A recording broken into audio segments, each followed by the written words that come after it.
Alo bà con, bên trong là bị nhặt bản quyền đó bà con. Thì bây giờ em ra ngoài đây em có cái hội gặp anh Tony, cũng là nhân sĩ của công đồng ở Nam Cali bà con. Anh Tony ơi, bữa nay công đồng Việt Nam Nam Cali mình cũng có cái sự kiện đặc biệt mà tranh luận giữa các dân cử đó.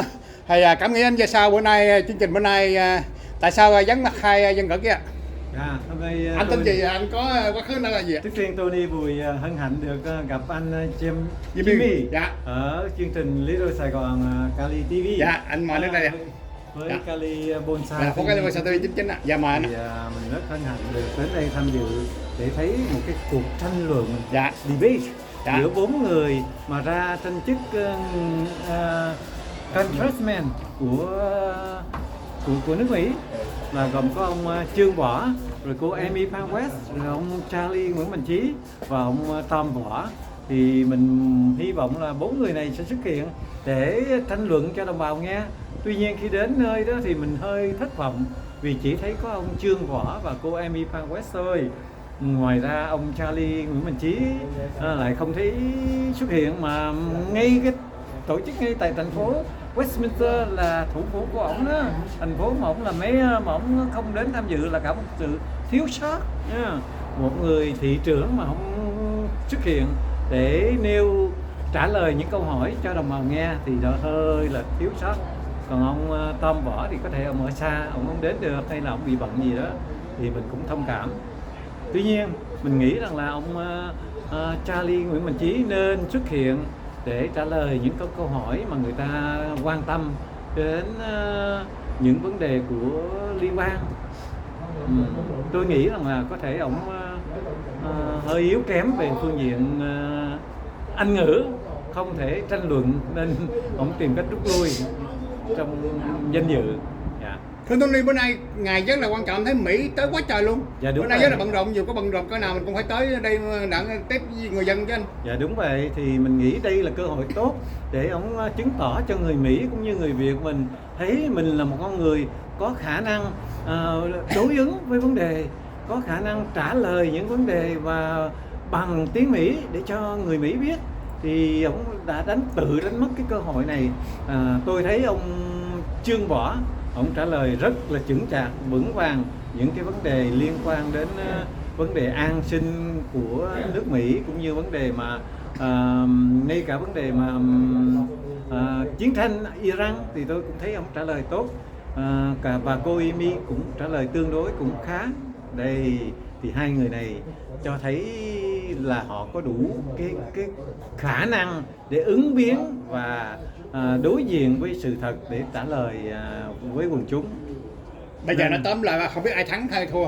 Thì bây giờ anh có lời khuyên nào người nào thắng nào? Với 4 người đó đi lên một trận chiến trên võ đài 4 người mà tự nhiên hai người không chịu xuất hiện, dạ. Thì là giống như là mình tự lấy cái phiếu thua rồi. Dạ. Thì còn hai người này tương đối cũng ngang ngửa nha. 90 à? 90. Nhưng mà tôi thấy ông Trương Võ có vẻ như là chững chạc hơn, và nhất là ổng đã từng là cảnh sát nha, và ổng làm tới 20 năm trong cảnh sát, cũng như từng là mayor của Cerritos, thì ổng ứng biến được mọi việc. Thì hy vọng rằng là ổng sẽ là người mà có thể đánh bại ông Derek Trần, và cơ hội để mà người Cộng hòa của chúng ta lấy được cái ghế của dân biểu địa hạt 45 thì là Trương Võ. Cho tới đồng bào nhìn vấn đề cho rõ ràng, để chọn người cho rõ ràng để mình đỡ phải mất cái lá phiếu của chúng ta, để chọn cho người Cộng hòa, làm cho thành phố đất nước này hùng mạnh trở lại. Bây giờ Cộng hòa dân chủ thắng không thành vấn đề, nhưng mà anh là nhân sĩ cộng đồng nổi tiếng ở thành phố Winter nè. Bây giờ anh có lời nhắn nào tới cái người sẽ nhắm chức có liên bang 4 năm tới nè? Dạ. Lời khuyên của anh là gì? Thì trước tiên là cái chữ nhân sĩ tôi không dám nhận, nhưng mà nếu nhân vật nổi tiếng đi. Nhân vật nổi tiếng không dám nhận. Nhưng mà nhân sĩ nghĩa là những người có học thức và có nhìn được vấn đề, có cách đức nhân đó. Dạ. Tính nhân bản đó. Dạ. Thì mới gọi là nhân sĩ. Đấy, thì mình cố gắng đạt đến trình trạng đó. Dạ. Rồi đối với lại 4 người này đó thì phải chọn ra một người. Không, rất ý là nói bây giờ anh gửi lời nhắn tới người nào thắng chức dân biểu 45, anh sẽ nhắn như là gì? Cộng hòa dân chủ không thành vấn đề. Đúng vậy. Chức dân biểu 45 đó là đại diện cho một địa hạt rất lớn ở Orange County này nhá. Thì quý vị nào mà thắng chức này, quý vị phải đặt gọi là quyền lợi của người dân trên quyền lợi của riêng tư của quý vị. Tức là không có dính líu vào vấn đề tham nhũng hối lộ hay là tham mại quyền thế hay là gia đình trị. Thì quý vị mà dính vào những vấn đề đó thì thành phố cũng như địa hạt của quý vị sẽ xuống cấp và quý vị sẽ mang danh là một người hèn, không làm đáp ứng được cái nguyện vọng của người dân của chúng ta. Do đó hãy cố gắng lên quý vị nhá, cố gắng lấy được lá phiếu của người dân và đồng thời phải cố gắng làm việc hết mình. Tại sao vậy? Tại khi lên đến chức vụ liên bang đó anh biết không? Dạ. Trời ơi, rất nhiều những người Mỹ mà chính gốc họ sẽ bu lại, họ hỏi mình và mình ấp a ấp úng không trả lời được. Thì nó nói những câu tiếng lái tiếng lóng mà mình không trả lời được thì nhục mặt cho người nào ra tranh cử lắm. Ví dụ nó hỏi mày có muốn đem đạo luật Sharia đến không, mà mình không hiểu đạo luật Sharia là gì, mình nói yes yes yes, tức là mình đã tự hạ thấp cái khả năng hiểu biết của mình đó. Xin anh Trâm hỏi 3 câu ngoài đề tài. Rồi, Anh cảm nghĩ sao về cái tin mới anh Hùng Cao này? Nghĩ 2 ngày 3 ngày trước ông Hùng Cao đã được tổng thống nghĩa là ông bộ trưởng bộ DUA, tức là bộ chiến tranh, đề cử ông thay thế cho ông VIEN. Thì đây là một niềm hãnh diện cho người cộng đồng Việt Nam của chúng ta, vì ông Hùng Cao tương đối là có cái khả năng về quân sự nha, trong khi ông VIEN là một người dân sự mà vì đã thời gian đóng góp nhiều trong Trump nên được đưa lên chức đó. Tuy nhiên với tình hình của đất nước Hoa Kỳ hiện tại thì một người quân sự tương đối là thích hợp trong vấn đề giải quyết cái chiến tranh tại Iran. Tại sao phải giải quyết chiến tranh Iran? Vì chúng ta thấy Iran là một đất nước mà nó muốn có vũ khí nguyên tử để đe dọa những vùng những đất nước khác xung quanh, và Mỹ phải nhúng tay vào để an bình cái khu vực đó, và nhất là tạo ra một cái con đường mà huyết mạch của toàn thế giới được thông thương về dầu hỏa đi qua dễ dàng, không phải trả tiền mãi lộ cho Iran. Thì đó là ông Trump đã làm tốt trong nhiệm vụ bình thường hóa cái con đường Hormuz này, và hy vọng là cuộc chiến này sẽ mang lại thắng lợi cho không những cho đất nước Hoa Kỳ mà cho toàn thế giới, là có được cái sự an bình về sự lưu lượng dầu được thông thoáng nơi con đường Hormuz.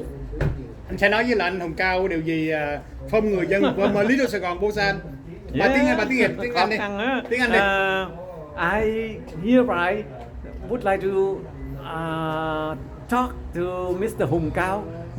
We are proud that you are representing us to be a top leaders in the Navy, and we hope that you carry on your responsibility to take care of the problems that the United States has now in Iran war, and also stand high to against the communists of the Asia, especially the Chinese communists, which also always want to dominate the Southeast Asia. Mr. Hùng Cao, please keep on with the good work for the people of Vietnam, of the United States, and also of the freedom of Vietnam. Câu thứ hai cho xin phép xin hỏi anh là tại vì em nghe gì mà ví dụ mà ở Big đó anh, mà nghe nói thành phố cho nó nói chị Emmy nói mic lại lần nữa này kia nọ, thì anh có biết cái vụ đó là gì không anh? Cái vụ đó là vụ cắt micro của sự phát biểu của cô Amy Van West trong cái 2 tuần trước ở tại ngay tượng đài chiến sĩ tự do Việt Mỹ đấy. Lễ vinh danh cựu chiến binh. Thì có buổi lễ cựu chiến binh vinh danh gọi là appreciate những người cựu chiến binh, là tri ân những người cựu chiến binh Hoa Kỳ. Thì cô Amy Van West trong lúc mà lên phát biểu đó thì tự nhiên bị cắt microphone, thì tôi thấy đây là một điều làm rất là tệ của thành phố Westminster, và đại diện là ông Charlie Nguyễn Mạnh Chí đã lợi dụng cái quyền gọi là cắt microphone, cấm khẩu cô Amy Phan West nói chuyện trước công chúng. Đây là một điều thất sách nha ông Charlie Nguyễn Mạnh Chí. Ông làm một điều rất là thất sách, nghĩa là cho dù ông ta có cô Amy Phan West có làm những điều gì mà không hài lòng ở ông trong buổi họp thì các ông phải đóng cửa dạy bảo lẫn nhau. Còn riêng ra đến công chúng thì khi một người phát biểu những cảm tưởng tri ân những người lính Hoa Kỳ đã chiến đấu tại Việt Nam thì ông phải tôn trọng những ý kiến của cô Amy Phan West và không nên cắt microphone của người ta, và nhất là phải mở rộng bình đẳng cho tất cả mọi người nhé. Đấy là cái tính gọi là bình đẳng và phục vụ trong tinh thần trách nhiệm cho mọi người. Xem anh nói là có cái dự luật là cấm không được nói luôn anh. Đúng không anh? Như vậy hả? Dường như là mà nghe nói là 30 tháng 4 này cho chị Amy Phan West phát biểu một lần một thôi. Anh cảm nghĩ sao về điều này? Cái điều này lại là đi vào con đường bế tắc cho thành phố ông Charlie Nguyễn Mạnh Chí ơi. Nếu mà ông tiếp tục làm như vậy đó thì thành phố của chúng ta sẽ bị kiện, và khi kiện đó thì thành phố sẽ phải bỏ tiền để đáp ứng lại những lời kiện đó. Thành ra ông làm như vậy là tự động khiến cho thành phố của chúng tôi bị dính vào những vụ kiện và phải trả tiền cho những vụ kiện này. Nên tôi yêu cầu ông đừng tiếp tục làm những cái chuyện mà vô bổ như vậy nữa. Phải mở rộng tầm nhìn, phải tôn trọng ý kiến của tất cả mọi người, và đồng thời phải có những cái sinh hoạt mà rộng rãi, không nên dùng cái áp lực của gia đình trị. Tại vì sao tôi nói chữ gia đình trị? Tại vì ngay trong thành phố của chúng ta có 5 người nghị viên mà ông là một, và người em rể của ông đóng một vai trò nghị viên. Mỗi lần ông đưa một quyết định gì thì ông chỉ cần đã có 2 lá phiếu, ông chỉ cần đưa thêm ông Carlos Menzo vô lấy 1 lá phiếu là ông đã lấy được cái quyết định để bịt miệng, bịt sự phát biểu của người khác, thì điều đó không nên làm nhá. Tôi tuyên bố là chúng ta đang đi vào con đường bế tắc đó ông Charlie Nguyễn Mạnh Chí. Thứ tư này, thứ tư tuần rồi đó em có họp, em thấy có dự buổi họp, em thấy cũng Amy Phan West cũng bị ốm mic nữa. Gây qua gây lại thì Amy Phan West cũng vẫn bị anh Chí ốm mic nữa. Thì anh nghĩ chị Amy Phan West mình có nên đổi tên là Amy Phan West bị cúp mic không anh?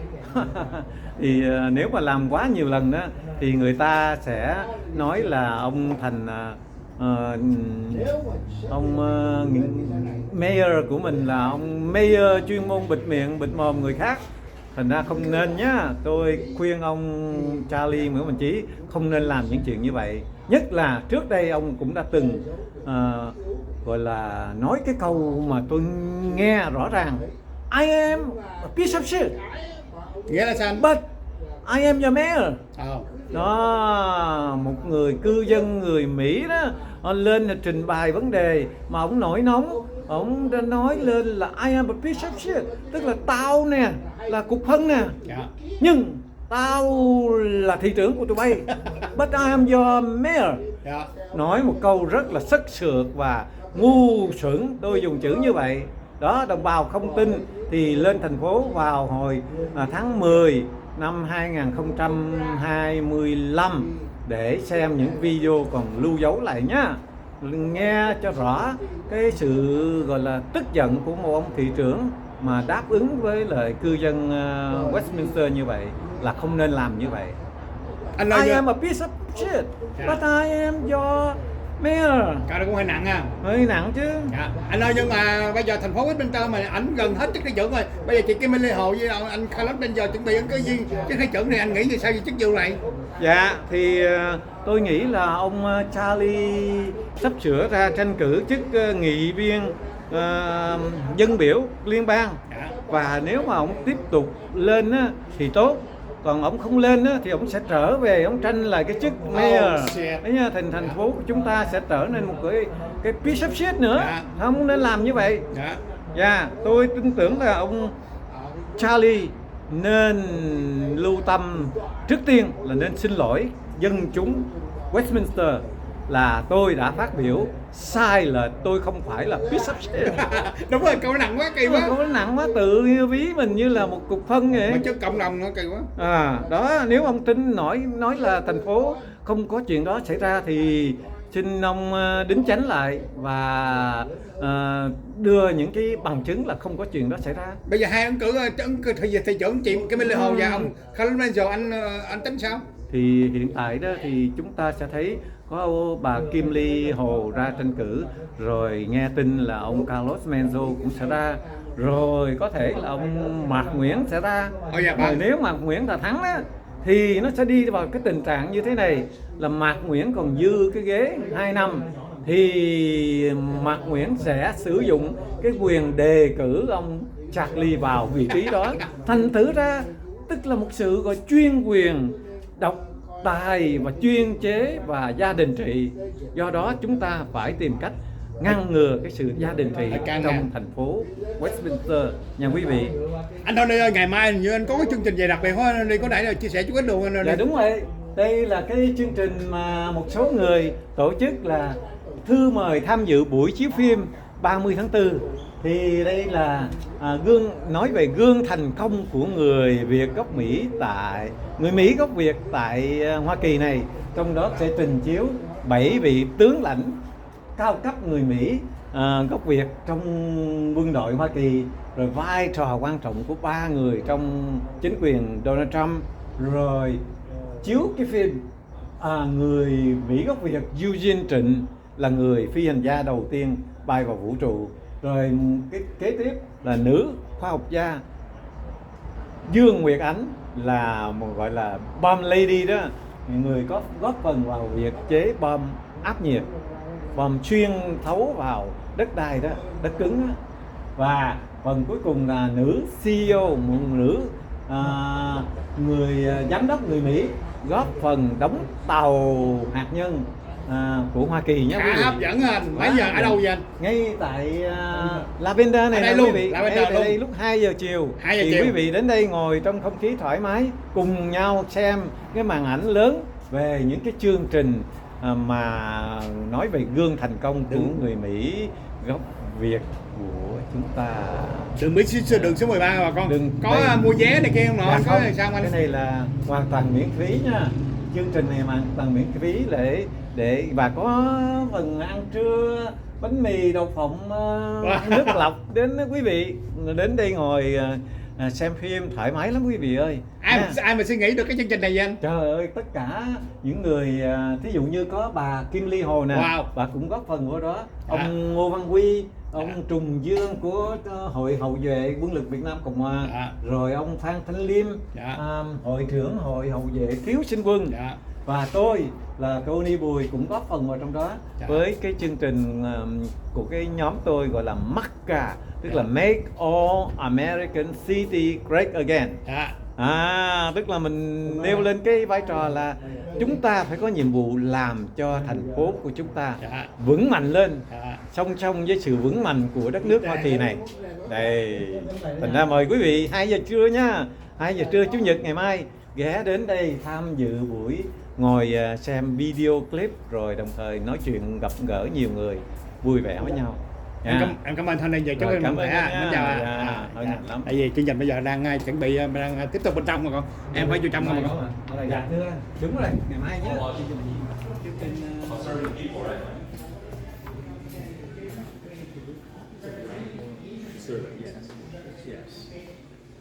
Well, I'll tell you, if you know me and you look at my business card, my cell phone's on there. And one of the things that I'm proud of is because you always have a chance to reach me. And the interest of people and the best interest of people, to me, are the exact same thing. They're the people of our residents and our community. The best interest of people is going to be those that really truly represent what's needed in the community. And so I'm very accessible. I'm going to be the one that makes sure that I will be there for those folks. And I don't want to separate the two because, maybe I don't understand your question too well. But at the end of the day, the interest of folks and the best interest of folks, to me, are people in general, right? And I'm misunderstanding your question. Just so we're clear. Thank you. I appreciate that. Now, when you talk about business card, I have my palm cards, meaning the public can have it too. So the numbers here, so when you talk about accessible, I have it too. But the thing is that different between the interest of the people and the best interest. The best interest is completely different than the interest of the people. Because the best means that I will humble myself and sacrifice my special interest if it needs be for the sake of the people and the well-being of this nation.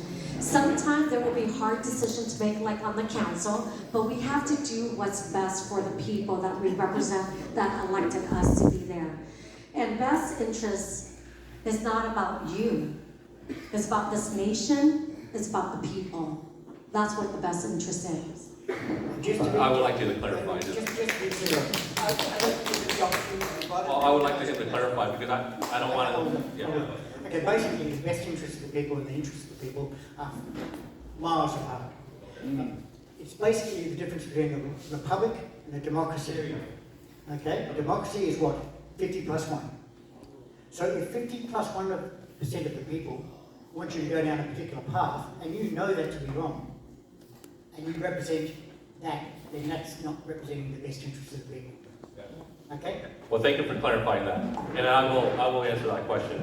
So I'll tell you, when I served on the council, I've never put my interests in front at all. And I think those who are from Cerritos will recognize that. Sometimes at my detriment, right? Sometimes we vote for things that I know would not go in line with what I believe. But at the same time, I believe what the folks that are out there in the best interest is, and that's just the way it is, right? If we're representing the folks out there, we got to represent them and the way they want us to represent them. And the majority 50 plus 1, I get that. I get that, and we were out here to always go with majority plus 1. That's democracy.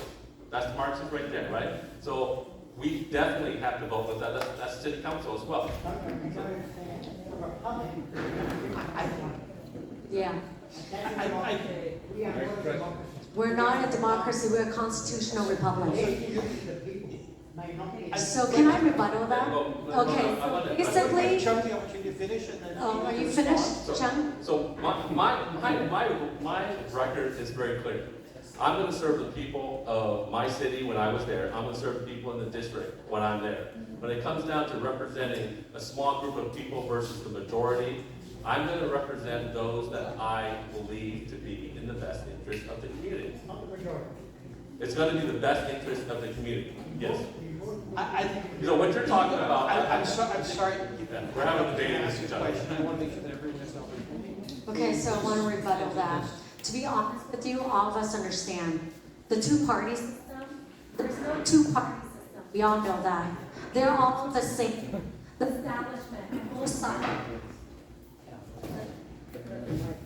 The establishment on both sides are the same, the elite. We've seen that. They've done nothing for us but hurt us on the backbone of we the people. And I'm sick and tired of it. I have no special interest in donating to my campaign. No one pushed me to this. Now this is the thing. I was told Trump finished his term and he went home and you told the people on your council that you're going home to spend more time with your family and your kids to take care of them. And then about a few months later, you got asked to run after I filed. And the special interests in South County want to take over the 45th. They don't know anything about the 45th. They should not have a hand, special interest in the 45th. We, the people, have the interest. You saw how much I got attacked. You know what's the easiest thing to do is leave the council and just go home, and that would be the easiest step. But no, I promised my constituent that you voted and elected me to stand here and fight, and I will continue to fight even though my mic get cut or whatever. I got sanctioned, censure, all of it, and removed from all committee. But I still fight. I fight until the end. And that's what we need. We need fighters. Not only that, this nation, politician cannot save us. President cannot save us. It's we the people. We need godly people. We need godly people to turn this nation back. We need to come back to God. And that's who will save this nation. Without God, we're done. Like the Romans, look at them. Look at all the history we've seen. We need to turn back to God for such a time as this. God has called us. God has given us a break as a nation to repent and do what's right for the people.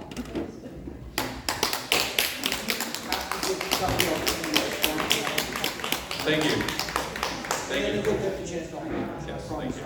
So, since you brought it up, I did wanted to retire from my police department, and also I didn't want to be a career politician because I made promises that I was going to do what I did on council the term that I served, and once I did that, I did say, hey, I promise I'm going to get things done, and we got it done.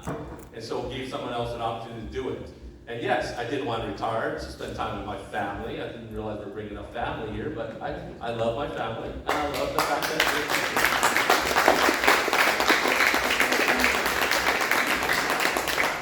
and yes, you know what? When we have to fight for our party to make sure that we actually can beat Derek TrANH, yes, I did get a phone call. And yes, because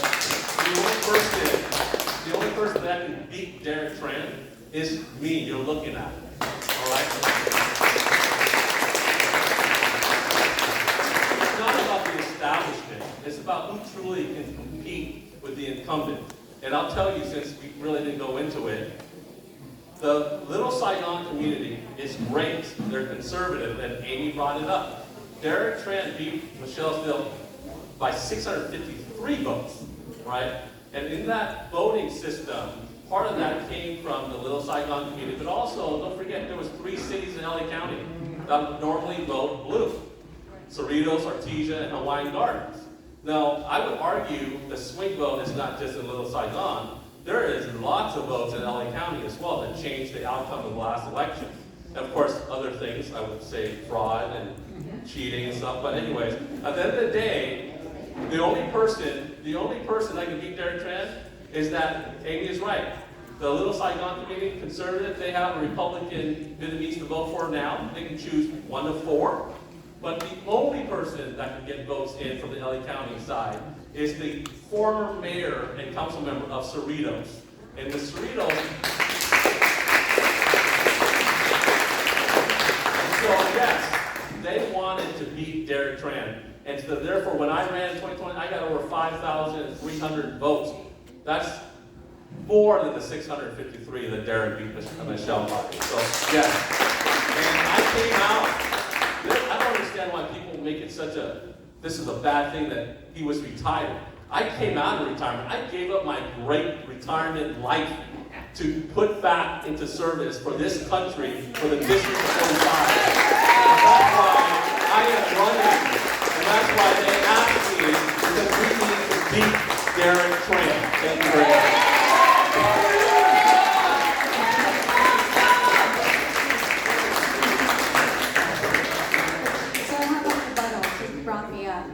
Okay, so we have to understand, we'll get to you in a bit. Thank you for being so patient. Really appreciate that.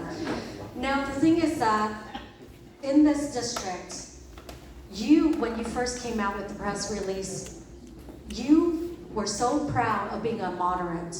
And Derek TrANH is a moderate Democrat. So you're no different. Think about this in the 45th district. A Vietnamese Democrat, Derek TrANH, in the general with a Republican, Vietnamese, either one of them, right? Would the people in the 45th district trade a moderate for a moderate? No. Would they trade a Democrat, Derek TrANH, for a female, courageous woman? Yes, that's likely. Because for me, how I know that is because even when I go to Vaughn's, when I talk to Democrat women, they say, because you're a woman, I'll vote for you. I'll give you a chance. Because the thing is that we have to know the layout. I'm not being sexist, because the thing is that I know someone just mentioned that. As a Republican, as a conservative, but not only that, I believe that we need good people who will fight and who would not just quit. Because the thing is that TrANH There's people on the ground who have asked you to help when in certain events, but you did not come and help them. But for me, people who know me on the ground here, let me give you an example, quick. There was a lady in the district here, I'll be brief. She lives in a mobile home, and she said that this guy was homeless. She allowed him to live in her mobile home because she felt sorry for him. Then he didn't pay her $500, and then he threatened her, if you talk bad about me, I will beat you up. And so then I give her the law enforcement number to contact, she filed a report, and they were able to kick him out. That is action, because that's adult abuse, right? Adult abuse. We don't deal with that, and we cannot stand by that. Go ahead. 对，先小中点。 Okay. Well, thank you. Again, your information is incorrect. Just like the last time we spoke, you said my consultant was out of Texas. That's not true. I never released that. Hold on. Hold on, let's my time stop. Oh, I never released a press release that said I was a moderate. And what you're referring to is a media blast out there with my press release that they write whatever they want to write. My press release never even indicated I was a moderate Republican. So I just want to clear things up. Two, last I checked, we were not the party of DEI. So it shouldn't matter if you're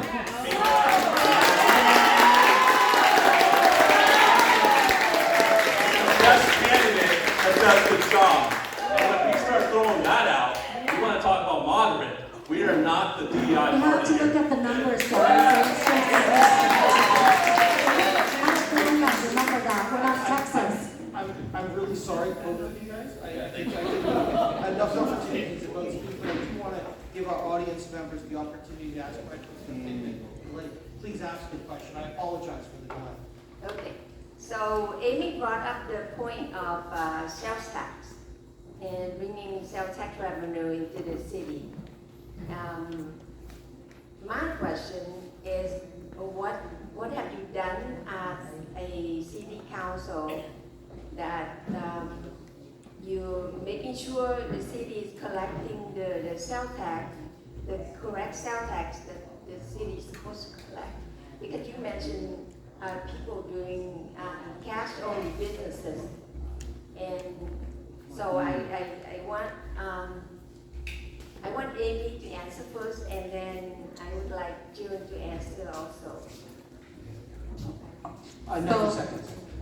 Okay, so for our city, as you know, there's a lot of cash businesses, and it's been there forever, even before my time when I got on. So that's what I was informed on.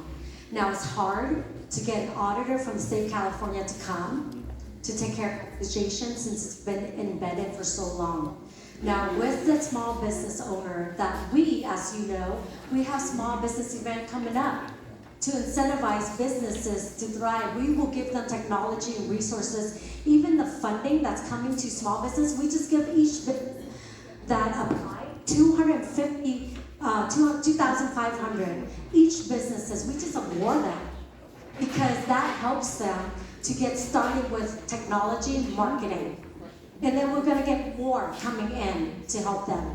And that's what we're doing to make sure they are able to do their job and to market. And that's why we have that funding coming into the city and that grant to help the small businesses. Because with the small business, we're doing taking cash, we cannot even have the state of California come to audit. That's the issue we have right now in the city of Westminster with 100,000 population. But we can go around that. That's why we got a grant from the Fed to help us giving them that check to help their small business to market. That's what we're doing right now. And then we're going to have a workshop coming up right now in this month to help the business. We're going to have different program and technology to help the small businesses. We're out of time. I just want to give Chung the opportunity to address the question. Thank you. You know, in the city of Cerritos, I know nothing about cash business because it's not allowed. If we did know about it, guess what we would do? We would enforce it and make sure that doesn't happen in the city of Cerritos. You know, if you want to talk about special interest, if there's businesses in this city or any city that circumvents IRS laws, it doesn't file taxes, and it hurts the city because the city's not receiving the revenue that's needed and necessary, and then that city then goes around and then raises taxes to tell the folks to increase tax and pay more. In the meantime, when you know there's local businesses that may be violating IRS laws and the money is not getting back to the city, that itself is wrong. Okay? If I was ever made aware of that when I was on council, I would make sure that IRS would be going to Congress. This is the one thing about fraud and wasteful spending is something we will look at, right? And it doesn't matter what city you're in. If you're in the 45th district, Chungbo is coming. Did you have another question? Yeah, can you give me the, what you do exactly? Because Absolutely. I'll give both of you guys 45 seconds. So I'll give you an example. The Auto Square is one of the biggest sales tax revenue, right? When people buy cars, we get money, right? GST, which is probably the biggest government entity technology in the country, they're located in Cerritos. We make sure that we accommodate their needs, but at the same time, we also collect the sales revenue that comes out of it, right? One of the things I work closely with is the Auto Square there, and I'm very proud to say that they're my friends, because without them and without the mall in Cerritos, and we have a thriving mall, by the way, in Cerritos, and we don't have to knock down our mall, because that mall brings in so much revenue. You know what hurts cities is when you knock down businesses and then put in housing, and that's where the sales revenue is lost, right? There's got to be a balance, right? And if the location there is a mall, we got to do everything we can to preserve that sales revenue so that way every resident can benefit from it. And so I work closely with the mall, the Auto Square, GST, and we brought in and recruited business into our city to allow for the sales revenue. And so I'm a business-friendly guy. So thank you. We have a reserve of 45 million, okay? Most of our tax come from Lexus dealership, Honda, Toyota, and they bring in the most income, taxes into the city. The next thing is hotels that we have in the city of Westminster, and that is the second bracket of tax that comes into the city of Westminster. So right now we have a surplus of 45 million, okay, under our new leadership. Can I respond to that real quick? Earlier, it was mentioned that the city's double the size, right? Then the sales revenue or the reserve should at least be double the size of Cerritos. But we have, when I left, over $100 million in reserve. Yeah. So for a city that's half the size, we have double the revenue in reserve. So that's the business-friendly approach that we need to have. And that's what we do with Cerritos. Well, that's what What's your I budget did when I was right there. now? So, Amy, do you want to give me the opportunity to respond? I guess my question is, what's the budget right now, do you know? Well, you know, the budget, well, right now. The reserve. The reserve? Yeah, what's the reserve right now? Because you left, Yep. it's 100. And so, you know, So I'm listen not- to Irvine. Oh, can I finish? Yeah. So with Irvine, they're in a deficit right now. They have a tons of reserve, but because of waste management. You're So absolutely the right. same concept, I don't know if you are You're updated absolutely on right. your city. You're absolutely right. But Give you not the with that opportunity to respond as soon reserve. as she's finished. Because I know the mayor there, he's Yeah. struggling with that. You're absolutely right, Amy. I'm glad you brought up the mayor, because the mayor is a Democrat. And like I said, when I stepped down, the Democrats took over, and you're right. Now they're talking about raising fees and taxes. You're absolutely right. The reserve, the general fund we had, has completed. It's because I'm not there.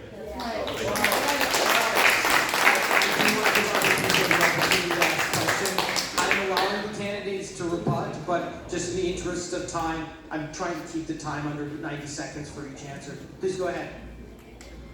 So I want to give everyone the opportunity to ask a question. Okay, this is kind of like broad, because when you're in Congress, you're not just talking about the community, you're talking about bigger issues, huge issues, and some that as a rule we have to study to even know what they're all about, and there's different sides to it. Right now, AI, which is wonderful on many levels, is supposed to really hurt the job market. It will change the whole scope of things, and we're just on the edge of that. I would just like to know what each of you know and how you feel about how AI will affect the future and how prepared you are to actually deal with the problems that could be projected from that. So I'm not actually sure who spoke first last time, but I'll start with Amy just randomly. Thank you. AI technology, we all know it's here to stay. It's not going anywhere.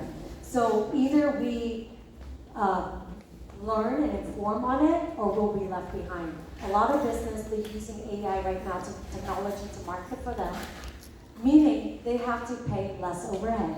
That's a good thing. We want that. And they can speed up with their technology to market, but to get the paperwork, filing everything, it's much easier. So the best thing is the younger generation, Gen Z, they're so on top of AI. So they will not be out of the market. It might be good for them, actually.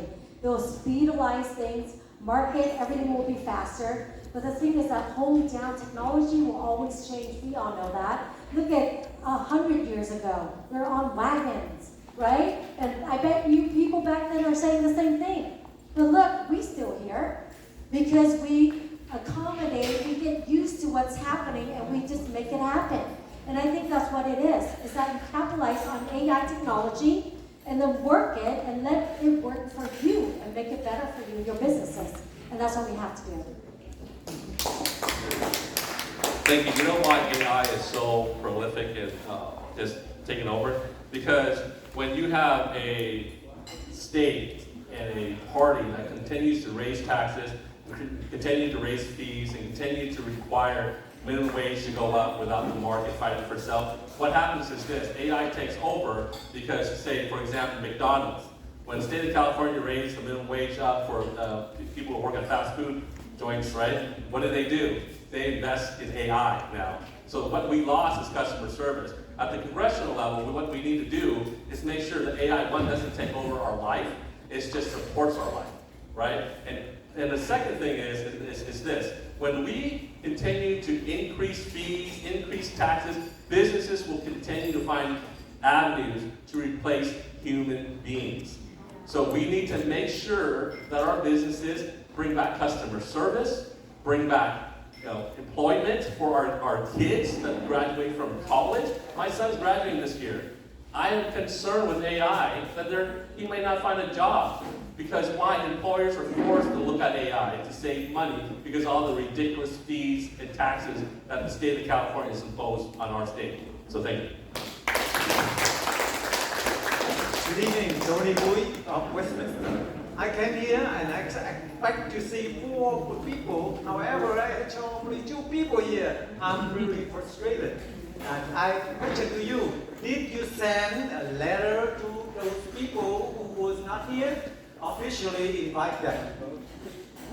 As a neutral moderator, I try to make sure that everyone has the opportunity to speak here. All 4 people on stage were invited, they were encouraged to come, and they were assured that as much as possible, they're treated with fairness and given the opportunity to speak. So I do want to make it clear that we made a point for all of the 4 candidates to invite them and make it clear that they were welcome, and to make it clear that we would treat them as fairly as possible and give them the opportunity to address the voters of this district in a fair, balanced way without any favoritism and treating them in the way that they felt that they wanted. Yeah, I'm a resident of Westminster, and I'm frustrated that my mayor did not show up here to answer my question to him. So I convey my really sorry not to see Mr. Charlie here. And secondly, in the last election, David Trump, he won the election because of the election days. Not only 1 day, but 28 days. Have you ever seen any election days that would last for 28 days? Are you asking us or asking him? So I do want to give both of the candidates the opportunity to both address the candidates who are not here, and also to address the question asked. So I guess, who am I going to start? You started earlier. I was asked this earlier. I can't answer for the other 2 why they're not here, but you see they're not here. Also, I got the invite. I'm sure Amy, you did too. That's why we're here, and we agreed to do this early on. and without any changes of plan. So I'm here because you folks expect me here, and because I'm not scared to answer questions. I'm here to make sure that you know who to vote for. If you like me, great. If you like Amy, great. That's what democracy is about, right? If you vote for whoever you decide that you want. Unfortunately, we can't make that decision for the other two because they didn't show up today for whatever reason. So you're going to have to ask them. They'll have to answer to the public for that, okay? And the 28-day election, we only have 1 day of election here in California and in America. Unfortunately, with the system, election process the way it is, and we're hoping to change that everything happens on the day of election. But you're right, a lot can happen in a 28-day process, right? And a lot did happen. Michelle was leading by over 10,000 votes election day, and at the end of the 28th day, she lost by 653 votes. And then later on, there was discussion that there were some ballots that were found that were not counted. I don't know, because I wasn't there, but I'll tell you this. The election should be expected to be on a certain date. Results should be expected by a certain date, and we shouldn't drag it on over and over and over.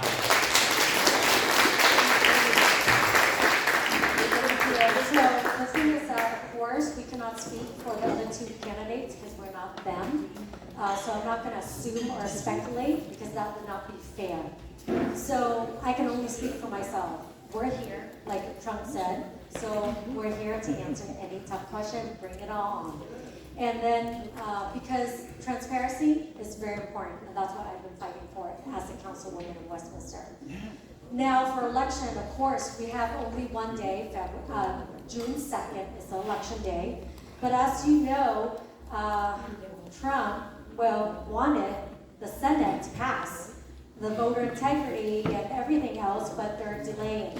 So the thing is that when you elected people who value voter integrity, checking your ID, voting 1 day, that's how it's supposed to be. I remember when I was 18, I was voting on the day of election, and everything was counted on that day. I still remember it. So they changed that.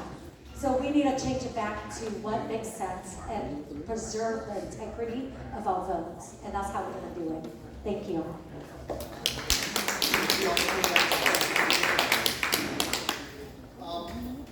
My question is based on what was said a little bit earlier about housing. Okay? I'm a 40-plus year veteran of the real estate industry and development, et cetera, et cetera. So I'm a little troubled by some statements I've heard, like BLM land is the answer, just a small percentage. Without infrastructure, I don't care where it is. Okay, you can buy desert for $1,500 an acre all day long, and been sitting on the market for 2 and 3 years.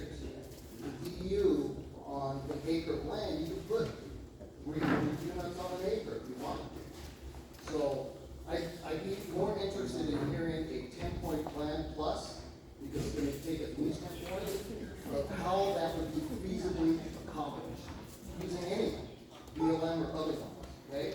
$1,500 an acre is dirt cheap. Second, I come from family veterans, okay, so don't get me wrong. I heard you talking about veterans, but I'd like to see politicians stop putting the brunt of their quote good deeds on the backs of private people, taxpayers like myself, okay? The VA loans, the VA no-nos, as we call them, that means VA no paying any escrow, no paying any title. But the problem is the politicians make this sound great, but that fee is put on the seller of the property. So you're punishing the seller to do a good deed, to try and help out a debt. I'm in the industry. Do you know how many offers get pushed aside because it's a VA no-no? It's got to be structured different because you're beating up the public. Okay, so I have 2 questions. Thank you. I believe, Amy, it's your turn to start. Okay, so let's start with the BLM land.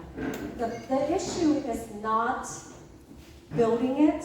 We have the infrastructure. We're not a third world country. We're an advanced nation. We can make things happen. Look at the private sector, how fast it is to build things. But because of the bureaucrats, the government, look at the DMV. Why does it take forever? It's because of the government, right? So when we release land, what I'm doing ahead of time, even before I'm there, I'm talking to different developers to make sure when we release federal land, it's gonna overlap certain county. So we don't have to deal with the state bureaucrats and regulation. We can go straight to the county, wherever that BIEU land is gonna release. Remember, there's 90% of it across this nation. We need builders. Every builders would love to jump on this. You know, digging, building, welding, everything. The thing is that, We don't want to build in those areas. but there's certain areas, you have to look up the 5 freeway, look up the other area where all, maybe, I think, have you looked up all the BIEU land across this nation?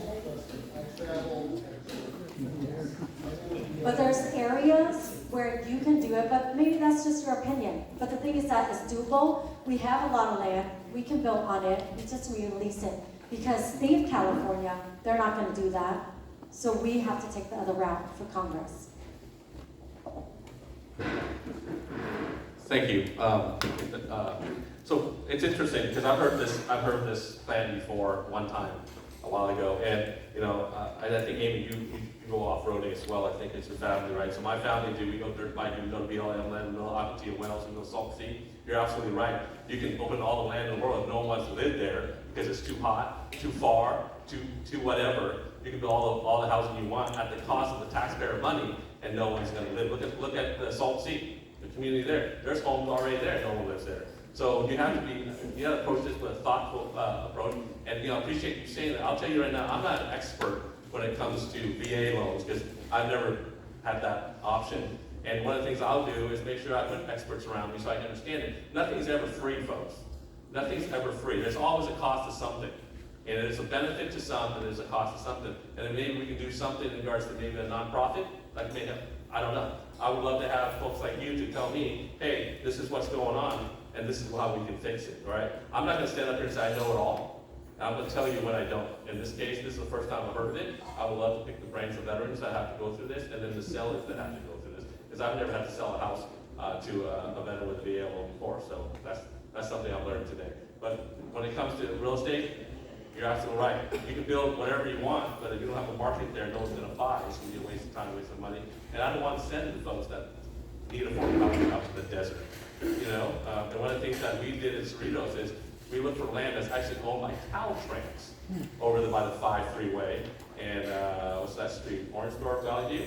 And that's a huge lot of land. We were actually trying to acquire that as a city and buy it because, as you know, the state likes to push housing regulations down to local levels, and then they have this mandate, and then we're forced to actually look for RENA homes, right? And so as a city, we actually went and looked at TrANH's property. We asked them, hey, can we buy your property? And so then we're going to develop from there with developers. So we actually did address, and then guess what? Those folks who actually live in the community, not out in the desert. I guarantee you, if we were able to acquire that, a developer would love to come in and build in Cerritos. I want to thank the audience members for bringing up the topic of housing and in the state. I think it's a very important issue. Thank you for bringing that to the attention of our audience. And But not you know- everywhere is desert land, just to let you know, BIEU land. It's not all desert land. I have a question, and then someone that's working in the back wanted me to ask a question. So my question, which is the first question, is there anything about America's foreign policy that you do not agree with? That's question number one. And the person in the back, a tougher question, wanted me to ask this. Amy, why would you make a better congresswoman than Chung Vo? And Chung Vo, why would you make a better congressman than Amy? That was a question coming from the back. Good question. I believe it is your turn. I'm sorry. Let me answer the second question. Why I'll make a better Congress member than Amy. I don't know Amy too well. I mean, we were getting to know each other a little bit as we're doing this. But I'll tell you why I think I would be a better choice. One, like I said earlier, I would be the one that beats Derek TrANH in the general, right? And then once that happens, what I'm going to be is I'm going to make a promise, though, and I don't make promises I can't keep, and folks from Cerritos know this. I'll be accessible. I'll be working. You'll see me actually in the district. I'll be in DC when I have to be, but when I'm not in DC, you'll actually see me in the district at 45, and I've been working with the groups here. The other things I want to work on is make sure that the representation is true and clear and transparent. And when I say that, it's because we have failed as government to not represent our people when we get elected.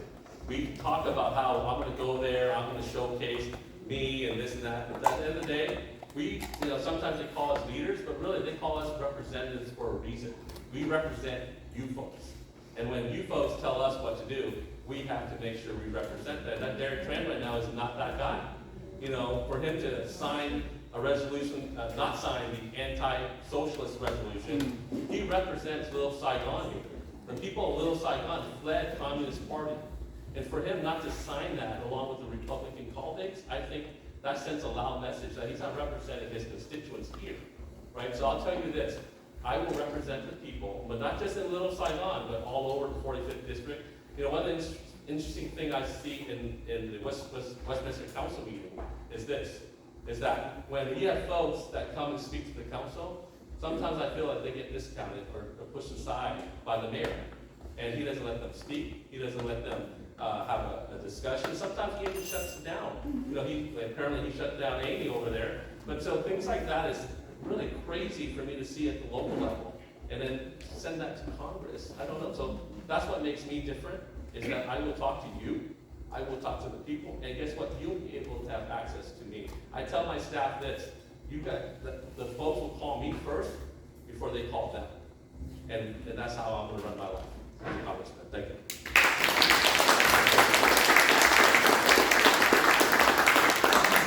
Answer the question regarding foreign policy.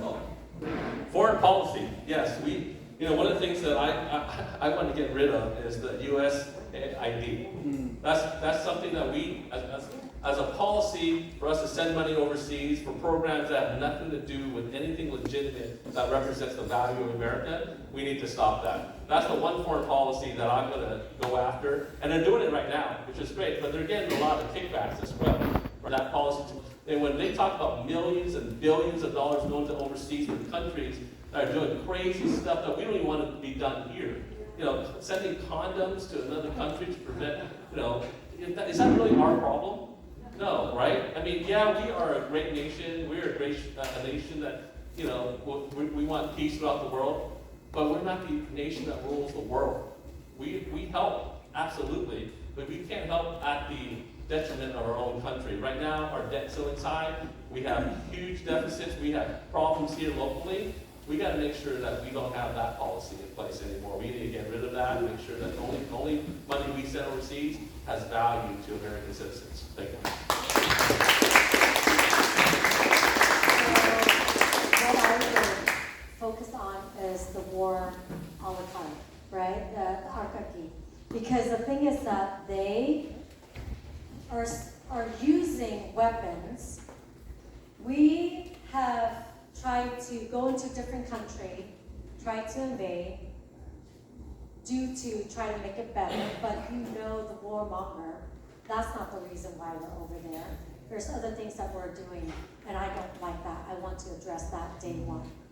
And then two, is that, we have to, which you already touched on, which is very important to me that I touched on earlier, is that sending money outside to other countries. We don't need to do that. We need to address that. Why, number one, are we sending money to, Libya, to, with LGBTQ and all those things? We don't need that, because we all know the money that's sent to there is to come back to their pocket, line their pocket. We all know that, so we need to hold them accountable. And that is the second thing I will hold them accountable on day one. So thank you. And then I guess the question Second was, why would you make a better member of Congress? Okay, so you guys all know I've been a fighter through and through, and I don't back down. I get punched by the mayor, well, not literally, but you know what I mean? The full council, like they are known to be woman beater, right? Pretty much. And the thing is that I have not stopped. I'm not talking about, throwing the woman card or anything, but I'm the only woman on the dais and they don't care. But in our culture as Americans, we don't beat on women, we respect them.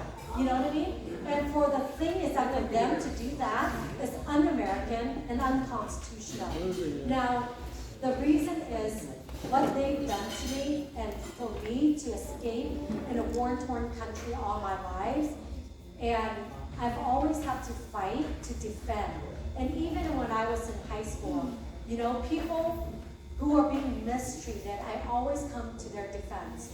Even within the Republican, when other people who are running for office, I stick my neck out, even though the establishment didn't like it. But when it's right to stick your neck out for someone, you do it. You do it, you speak out for them. And for example, with our legislature, this is what I did. Our Republican legislature vote to sexualize our children not only in public school, but in charter school. I brought it up to our party, yet our party discarded it because they say we have to protect this person. So that way the Democrats, we have to hush hush. No, if it's within our Republican Party, we need to clean house and we have to address our house issue. And for the Republican Party, have done that to the Orange County, not holding them to the fire, the foot to the fire, the vote to the fire. I think it's an issue we have within our own party, and we need to address that. And if we can't address the House issue, how can we address the Democrat issue, right? When we have our own issue as well. Like right now, one of our legislature were pushing, what was that? Muslim, voting for a Muslim bill or something in Sacramento. Diane Dixon, that you guys were there recently. But the thing is that our party needs to address that. For example, Lori Davis and Diane Dixon signed the amnesty with one of the other legislatures. Do you guys remember that? But the GOP did not address that. I don't know if you guys know about that. Maybe you guys haven't informed on your elected official assembly and state senate. But anyways, it's important for us to know what our state legislature are doing and putting through, and we have to hold our own party accountable for that. Address it. That's what we need to do, and that's what I will do. Thank you. So there's about 15 minutes left in this. I would like to give both questions the opportunity to ask questions. I'm going to limit the candidates to 1 minute to respond. So I'm going to have to ask you guys to give take the statements quickly. I'll also give both of you guys the opportunity to give a 3-minute closing statement at the end of the thing. First of all, let you ask your question. So first question, to follow up on her question, would you, as a council member, would you vote to continue aid to Ukraine? And secondly, you're both presenting yourself as conservative Republican, but this district is about 30% independent. So how are you planning to win over the independent moderate votes? And then number 3, if you don't finish in the second place on ballot, will you pledge to support whoever comes in second place? Okay, so I'll answer the last question. Yes. If I come in third, I will support my Republican opponent. Not a problem at all, because I think that's fair game.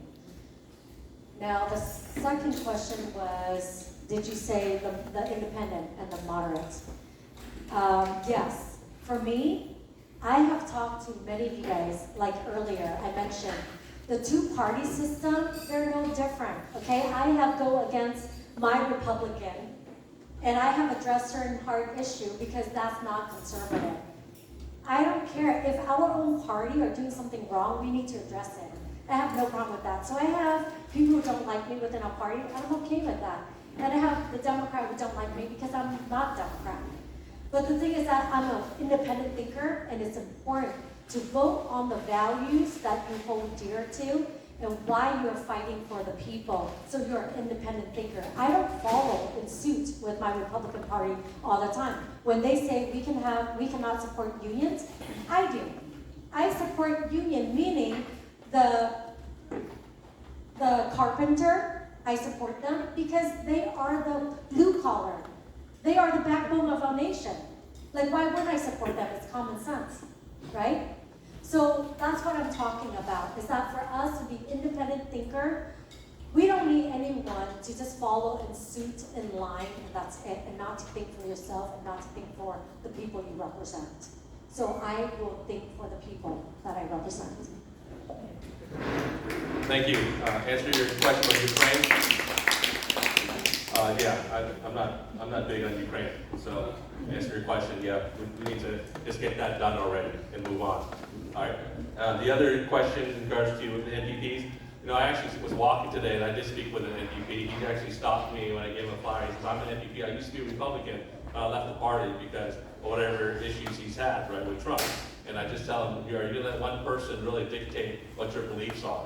If you believe in the Republican Party still exists. So earlier, I was kind of questioned that I was a moderate Republican, but all I'm hearing right now from Amy is that she's going against a lot of Republican stuff. So it just makes me wonder, who is the moderate here, right? So I am a conservative. The NPPs, how I'm going to win them over is this. Those folks don't care about party. That's why they care about people. They care about the person running. And at the end of the day, I feel like I speak more to the people regardless of party affiliation, because at the end of the day, I'm only going to do what the people need in my district, regardless of your party. I just so happen the values that I have, the things that I believe in, align with the Republican Party, right? And so that's why I'm a Republican and I'm proud of it. But at the end of the day, the service of government comes back down to serving those that live in the district regardless of party. If the Democrats don't want to vote for me, guess what? I still have to make sure we serve them if they live in the district, right? And so at the end of the day, the NDPs will only look at the person that's running and not the party, and I'm that person. Can I rebuttal? Yes. So you're talking about, 30 seconds to respond, because she was mentioned in the last answer. so you're talking about me not being conservative. The party has left us. They have endorsed. They took God out of our platform. We're both delegates before, right? Malcolm, you know that. And we fought with the party to make sure we keep God at the center. Not only that, they're welcome LGBTQ, where, if we're true conservative, meaning we don't push those things. Family values, right? The party, Republican Party, have left our conservative values. So when you talk about conservative values, I am sticking with it. For you, you follow in line with what the party tell you when you say you're Republican. So that's where I want to address that. And now the thing is that for Ukraine, no more money. We've sent so much money over there, and they are pocketing it. We all know that. So no more. So she did bring you up in her rebuttal. Anything you wanted to say? I would like to hear the next question. Please go ahead and ask your question. So part of it's already been answered because you're both Republican Vietnamese candidates, and CA45 has just 20% Vietnamese and only 30% Republican. So wanted to hear your outreach to the other 70 to 80% of the district and what you're going to do to represent us all.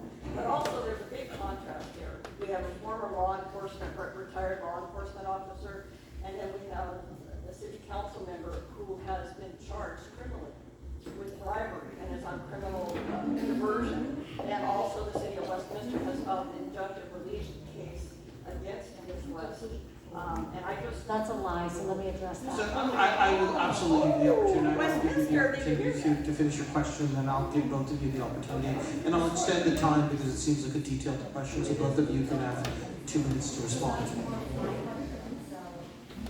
I also had questions about ICE and how you supported the funding for it over domestic programs that are needed here in the States as well as the work. But So just because of the time considerations, I'd like to give both of you the 2 minutes. I mean, so the question directly addressed you, Amy, so I do want to give you the first one. I apologize for going out of order, but the question directly addressed her, so I want to So give you it's alleged bribery. No. So do you want me to answer? Because I have the case. I have the full report. You don't, because I have the DA's report. This is about me. So if you guys want to hear it from the horse mouth, or you don't. So it's basically you don't want to hear it. There you go. So I have the full report, okay? So basically it's alleged bribery that I allege to bribe a parking control meter maid, okay? Parking control officer are basically those high school, college kids who get tickets, right? And I was served because as there's people out there who don't like me as the establishment, they want to take me out because I have no problem speaking out. Now, this is the thing, alleged bribery. I have the full case. If you need me to release it, I can release it. So it's alleged bribery, and then we have the activist, Terry Rain, comes with her friends to speak. How the hell do they get to speak on my case of alleged bribery? Where's the law enforcement who's there to testify? There's none of that. That's why this is a jungle, court. It's the weirdest thing I've ever seen. Like how they're doing it to President Donald J. Trump. It's the same thing they're doing to me to take me out. Now, this is the thing. So the judge say, I do not find any crime committed in this. So they go to this called diversion. The case is called, when they drop it. Can I ask something, please? Just let her finish. Just let her finish. This is not share, not city, okay? Washington, okay? This is not city, Washington, okay? I please give the candidate the opportunity to respond to the concerns. I definitely give you guys the opportunity to raise your question. Give her the opportunity to respond, please. Thank you, I appreciate that. So basically, I have to hire an attorney because I've never been served before. I don't do drugs, I don't drink, I don't do any of that. So when I was served by the DJ's office, Todd Spitzer, I was like, dude, this is insane. Because Todd was my mentor. When I first got to politics, he taught me how to fundraise. And if you were to ask me anything, I would tell him everything, right?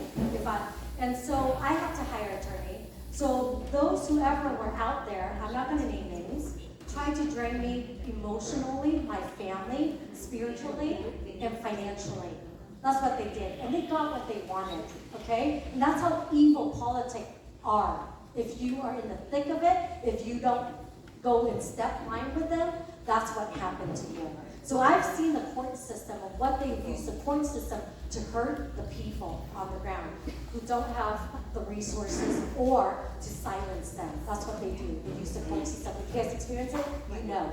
So I will make sure we have accountability, and not only that in the court system, that we will have live streaming, so there's no what if or whatever, right? There's none of that shenanigan anymore when I'm in Congress. And I can make legislation for that. Now, the thing is that when Todd Spitzer, I hire an attorney, he's a Republican as well. He works in the DA office, so he knows Todd Spitzer.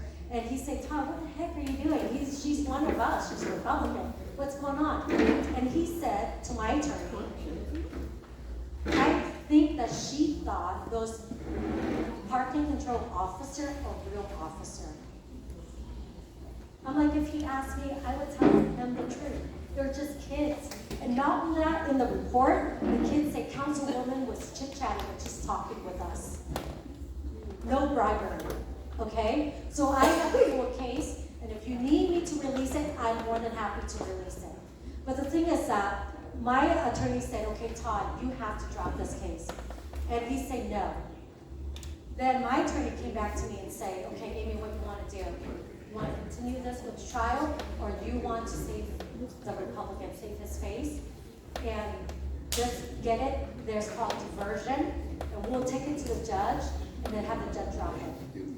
I have to swallow my pride because I've never done anything wrong. I'm falsely accused by President Donald J. Trump, and I talked to my husband, I talked to my pastor, and I go, okay, to my attorney, I go, okay, we gotta save Todd Spitzer's face.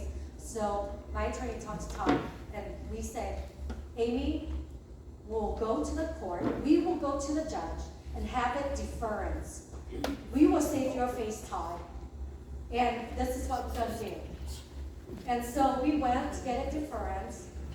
In the case of deference, basically you can have a 2-year, you want to finish? Yeah, sorry. Okay, so a 2-year deference is the longest for 6 months. So Todd Spitzer's office said, okay, why don't you go and take your ethics class, which you take every other year as an elected official, you know Trump, right? We take it every other year, and any commissioner, they do the same thing. So Tony, you know about that as well. So we take that, it's an ethics class that we take just to know the ethics. So he said, take that. I'm like, okay, not a problem. I take it before, I'm gonna take it again. Not a problem. To save your face, Todd, I'll do it. Okay, then you go volunteer, veteran, senior citizen, youth mentorship, whatever, do it I go, not a problem, I will do it. And then he says, Amy, donate to I'll give you the 20 seconds abused to wrap up. woman, victim, $500. I go, not a problem, I'm gonna do that. So in August, that's when it's gonna drop. I'm gonna give a check, $500 to the woman victim of abuse, or whatever it is, right, that talks about. But anyways, I have no problem with that, okay? I am taking a shot for the party, and I am just humbling myself, and I ask God, God, you see what I'm going through. You see those who are mistreated through the court system. You see it all. You have to defend me. You have to vindicate me. So when the case dropped, I put on there that the people, they got what they wanted to drain me financially, emotionally, and spiritually. They got what they wanted and taint my name. But God vindicated me. Only God. So therefore, this is what's going on with our justice system. That there needs to be check and balance. I'm sick We're out and of tired time. of it. Go ahead. Yeah, we're out of time. Unfortunately, we're running out of time. The debate is coming to a close. I did give the opportunity to her attention. I do want to give Chung the opportunity to respond. But can I say something, please, in defense of Amy Fan So I will give you the opportunity to speak as soon as she's had the opportunity to speak, because we do want to make sure that both candidates are treated fairly. Yeah, I'm not going to address the situation with Amy because I'm not involved in that, okay? So I think you had a couple other questions. Can you remind me now, because I forgot? Something about ICE and something else, Terry? Something about ICE, yeah, all right. both the war and ICE. Do you support extending the funding at the expense of domestic programs that help our people here in the I United think States? you also asked something about how to win over the other 20% or... The other 70 to 80% that aren't Vietnamese and Republicans. That's right. Okay, thank you. Let me answer that first part of it when you talk about how do we address the whole district. That's one thing that I'm actually very proud of is that, you know, I've been endorsed by a lot of organizations throughout the party when it comes to addressing how do we also get votes outside of Little Saigon. I've worked really hard. My campaign as canvass cities around the area in Cypress, in Garden Grove. We're going to be going throughout the whole entire area with our team to canvass other locations because I truly believe that this district is not just one little area. It does represent a lot of folks, 18 cities. And so it is important to me, like I said, I've said this over and over, I represent everybody in the district, I represent Americans, right? And we're all Americans here. And so that's important to me, and so I actually have addressed that. We focus on our campaign, not just in Westminster, although I do have support in Westminster. I have a group that have reached out to me as well, as also canvassing Westminster, Garden Grove, Fountain Valley, which I'm very honored to have. But I'm also addressing those that are outside, so I'm not ignoring it. In regards to ICE, when you bring up ICE, right, one of the things that I'm concerned about is this, is that especially now today, we need domestic protection more than anything else, right? And ICE to me is a agency that makes sure that we are protected here. When we defund any law enforcement, you know, the party that was on the left continued to play this game, defunded the police, remember that? And then now they're defunding police again, like this is like a broken record over and over and over again. They're defunding federal police now. And so of all times, this is the time we need them more than anything else. And when you talk about funding ICE and we're taking away from domestic programs, without the safety net that we have, these domestic programs, you know, are in danger, right? So we want to make sure that we also fund ICE to protect the domestic programs here. Because I am really, truly concerned with our borders right now and with what's going on in Iran and all these other groups outside, that we are a target. This is the last thing that we need to do is defund ICE. We need to make sure that we Americans are protected. So thank you for those questions. Last question, which both people will get 1 minute to respond to, and then we will do our rounding up, our final 3-minute conclusions for both speakers. I just want to say, guys, I've been a communication director long before Donald Trump. And I want to say, media lies, okay? Media does not tell the truth. Also, I read in the paper that Amy Fan West's case was dismissed.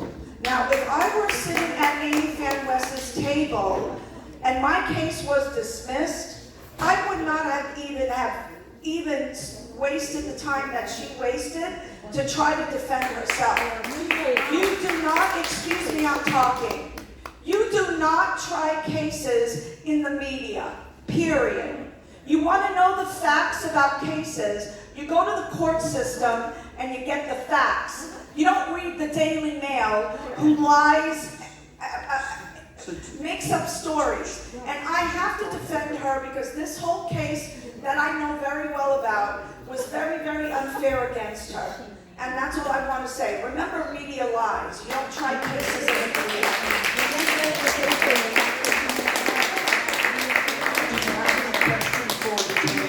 Can I talk about ICE? Okay. I support ICE, and I will always support ICE.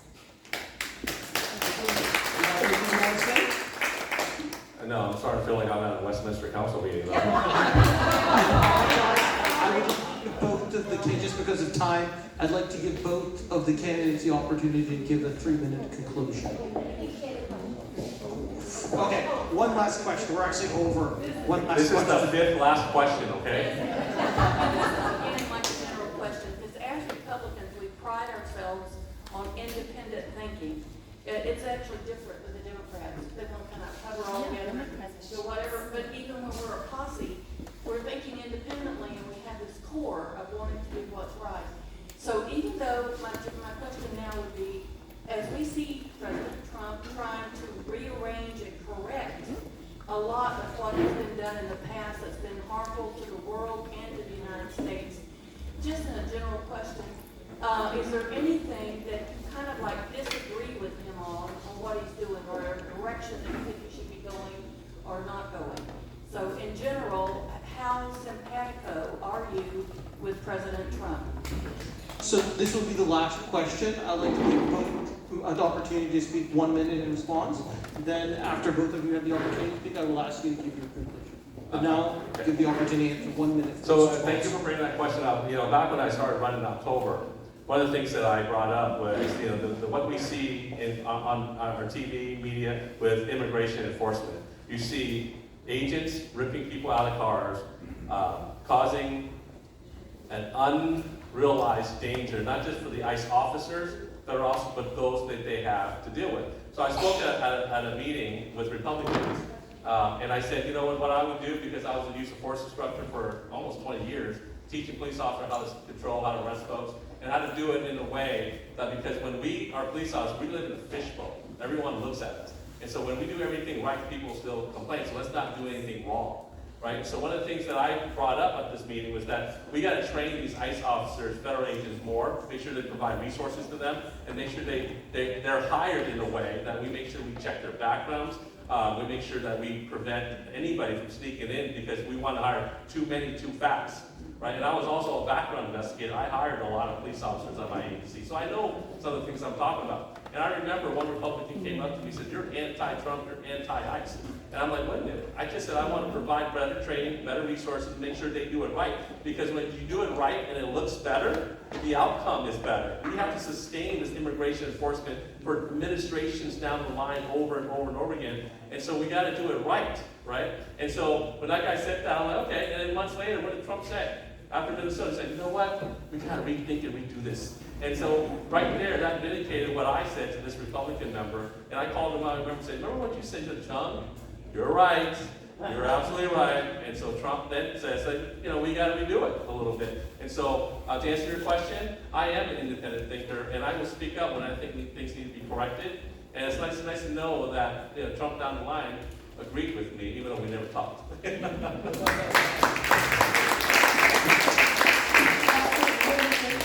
So one thing that I was really disappointed was basically the Epstein file. We all understand the Epstein file. In it, it's a lot of deep, wealthy, powerful people in that list. And you can check my social media, I posted on there.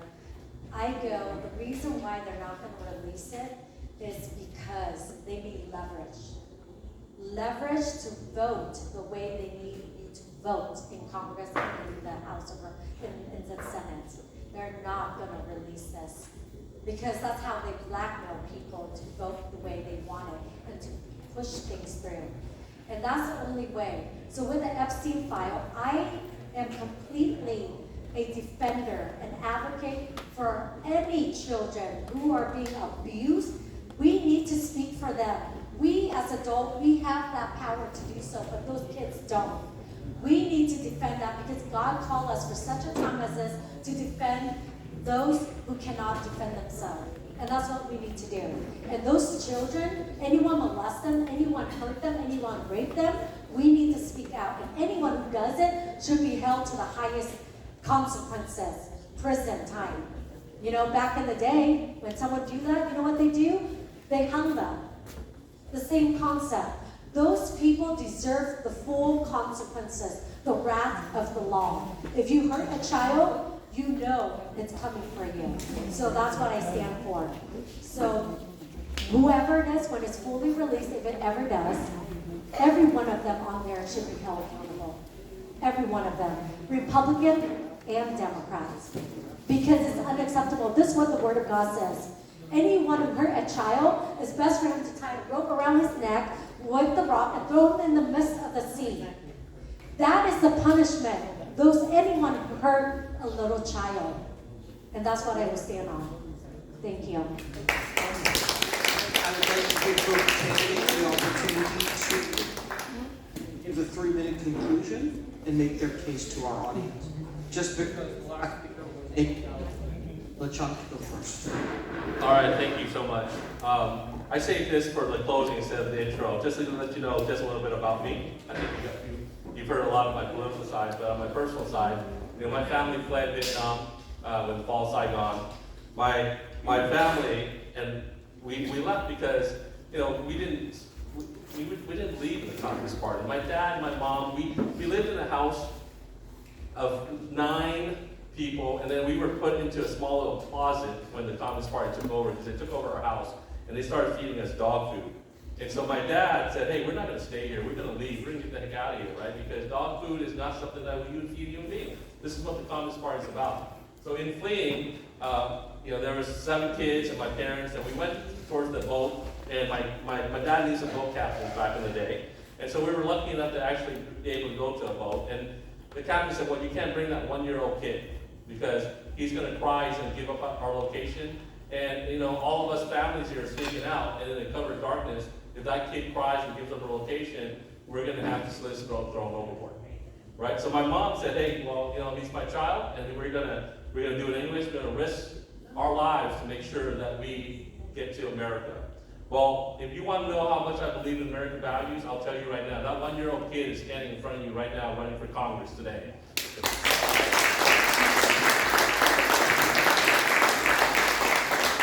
And it experience where my family risked our lives.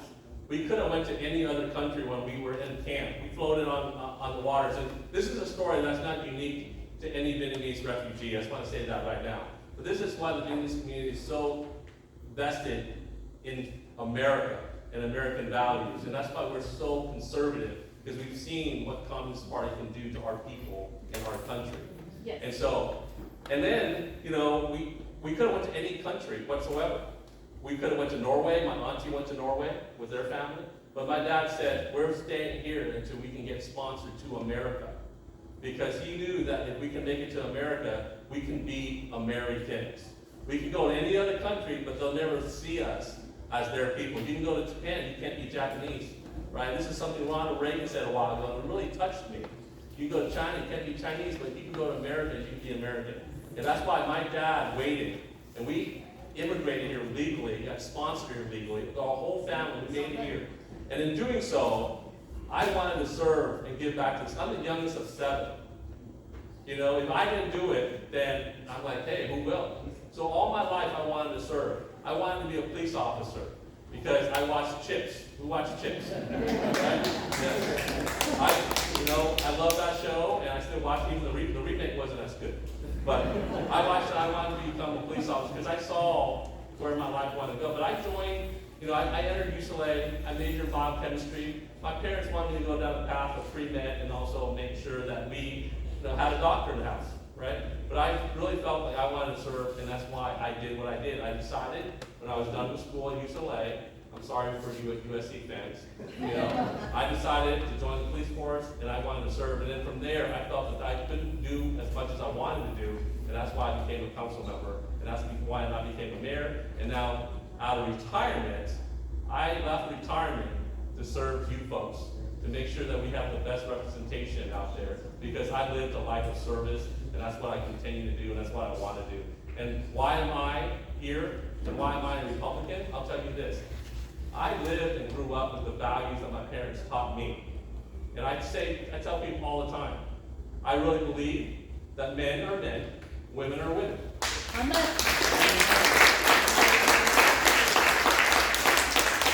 how much surgery, how much medication you take, you can't change that. I believe that boys should play in boys' sports and girls should play in girls' sports. Yes. Right? And I believe that America's government should protect our faith, family, and freedom. And then after that, let us live our lives.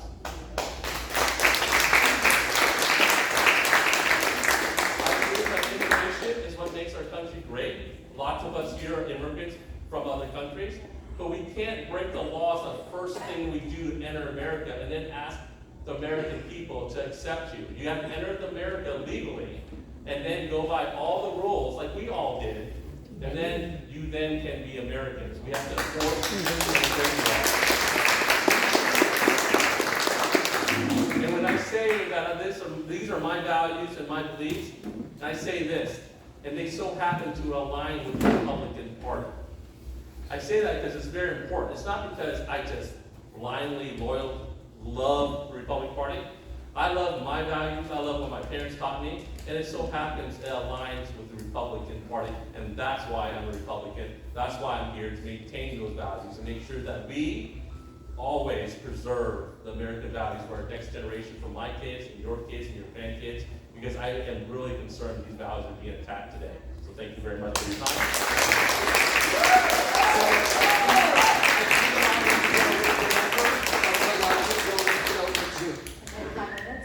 Okay. As you guys know, I'm Councilwoman Amy Fanless. You know, I hate politics. I didn't want to get involved in politics.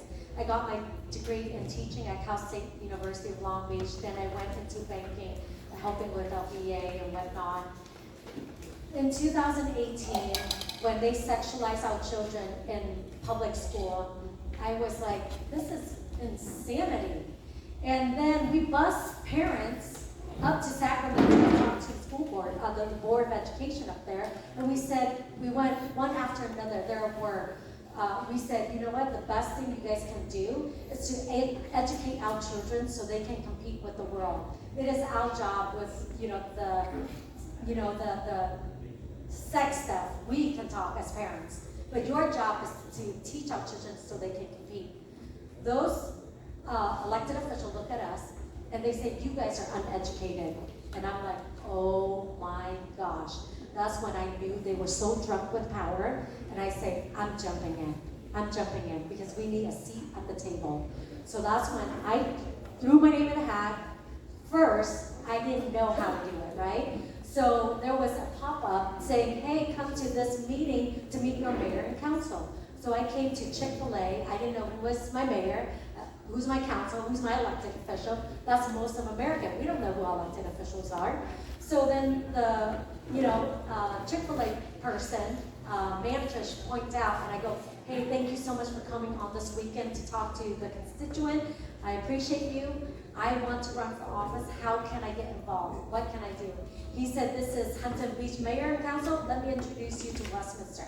So that's when I put my name in the hat, and I go, what can I do to run? And the council member said, there's 2 seats in Westminster. Run for one of them, and I go, how do I do it? They say, just walk and ask for the vote. So I did, and I came in 3rd. There's 2 seats, I came in 3rd. So that's my first touch into politics. And then I ran for Congress. But now this is the thing. For such a time as this in our nation, I see the writing on the wall. We must defend America. If we don't, we will lose everything we have here. If we lose America, where would we go? Where would you go? I would not go back to communist Vietnam. Where would you guys go? Nowhere to go. So we all understand that freedom is not free. We must defend it. People die for it. Remember our forefather, when they separated themselves from England, and they were bombing them at the fort till morning. And the English asked, how is that flag still flying? It is because of the men counted in their heart, knowing that they must defend this flag because this stands for freedom for their wives and children back home. So each of them laid down their lives to hold that flag until morning. And that is the spirit in us, each of us as Americans. We have that courage. So for such a time as this, we must stand. We must defend it. Our forefather has counted the cost for the sake of freedom. We likewise must do it, or we lose it all. We will lose it for our children. We will lose it for our grandchildren. They cannot defend this freedom, but we can. Your vote matters. You need fighters. And you need those who will stick in it, thick and thin.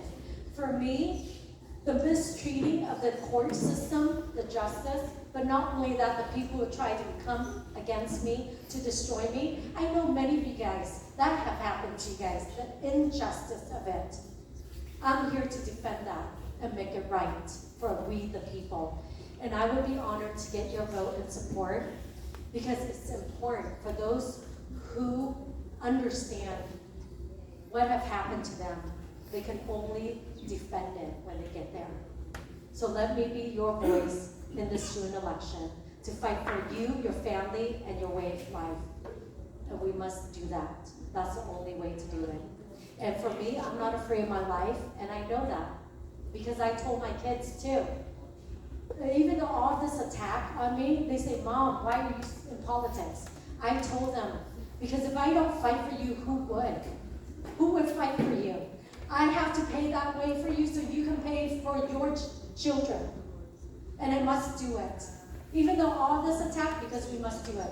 My kid, Noah, is the youngest child. He said, actually had a horrible dream. He woke up and he was so distraught. And he told me, I go, Noah, what happened?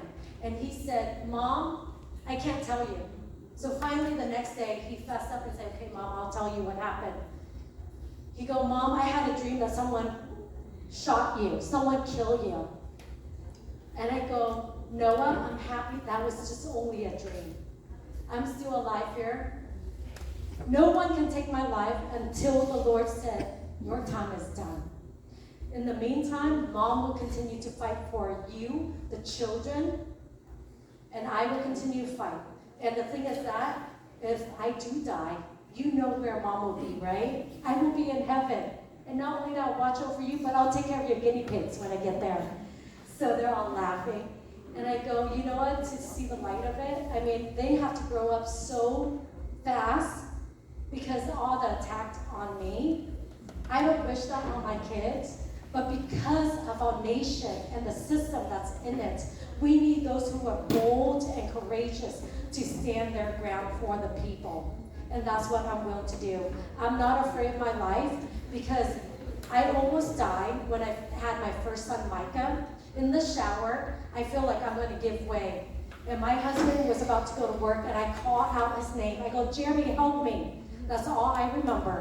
And then he ran in. This is what he told me. He ran in the shower, pulled me out, and threw me on bed. And he said, Amy, you were white. You were gone. You were done.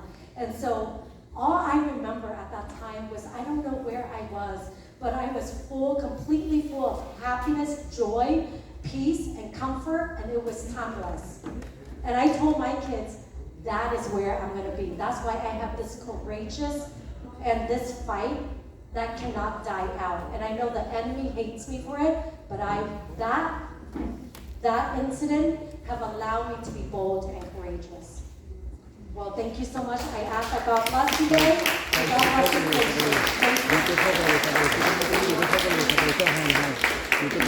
Thank you everyone for joining our candidates, and our candidate forum today and our debate. I hope that you forward it. And I think that we've seen the best of both of our candidates. I do want to mention that this event was sponsored by the Asian American Freedom Pact. It's our mission to support Asian American candidates across this country of conservative values. I hope that those values epitomized by these two outstanding candidates will come today in this important election. And we certainly hope that we'll be voting for one of these candidates and gratitude for their decision to come today. And also, we hope that you will consider supporting our organization and its mission of promoting Asian American in American politics, Asian American Freedom Pact. Thank you very much. Facebook có cái link Facebook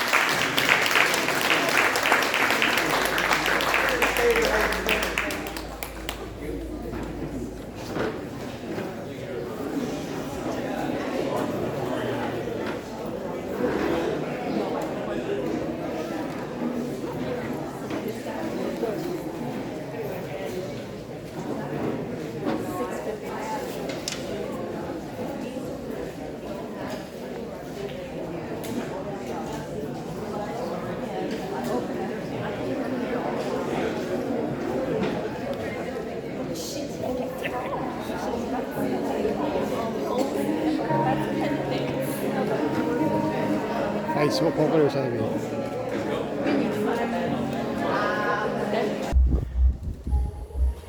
Chú hỏi chú câu được không chú? Bữa nay chú đứng đây thì chú hả? Vậy thôi nói hả? Bữa nay chú đi theo dõi cuộc tranh luận này và cảm nghĩ chú ra sao chú? Con có theo chú đâu? Nhưng mà thôi hả? Cảm nghĩ chú thôi mà. Dạ. Con đâu có thâu chú đâu, xạ con xin nói thâu chú, con thâu trong đây à. Dạ thì đó là chương trình nào. Dạ cảm ơn chú. Buổi tranh luận của chị Amy Phong West và tất cả các ứng cử viên của bà con, đó là chị Trang á. Chị Trang là chủ hội trường Lavender nổi tiếng Nam Cali bà con, trên góc đường BIEU đường 13. Hội trường Lavender này rất là nổi tiếng, mấy cái show người ta hay tổ chức ở đây đúng không bà con? Thì tại vì âm thanh ánh sáng như là tăng kiểu đời mới đó bà con, thì cũng rất là hội trường Lavender rất là nổi tiếng. Mấy cái show lớn mà người ta còn hay tổ chức đây lắm. Thì Facebook phố cái Liêu TV, YouTube phố cái Liêu TV số 99, YouTube Lý Lê Sòn Cali TV không bà con? YouTube Lý Lê Sòn Cali TV số 9, Facebook là phố cái Liêu TV. Thì chương trình thì bây giờ là bên trong đã chấm dứt các bà con. Cái gì bà con ủng hộ bà con.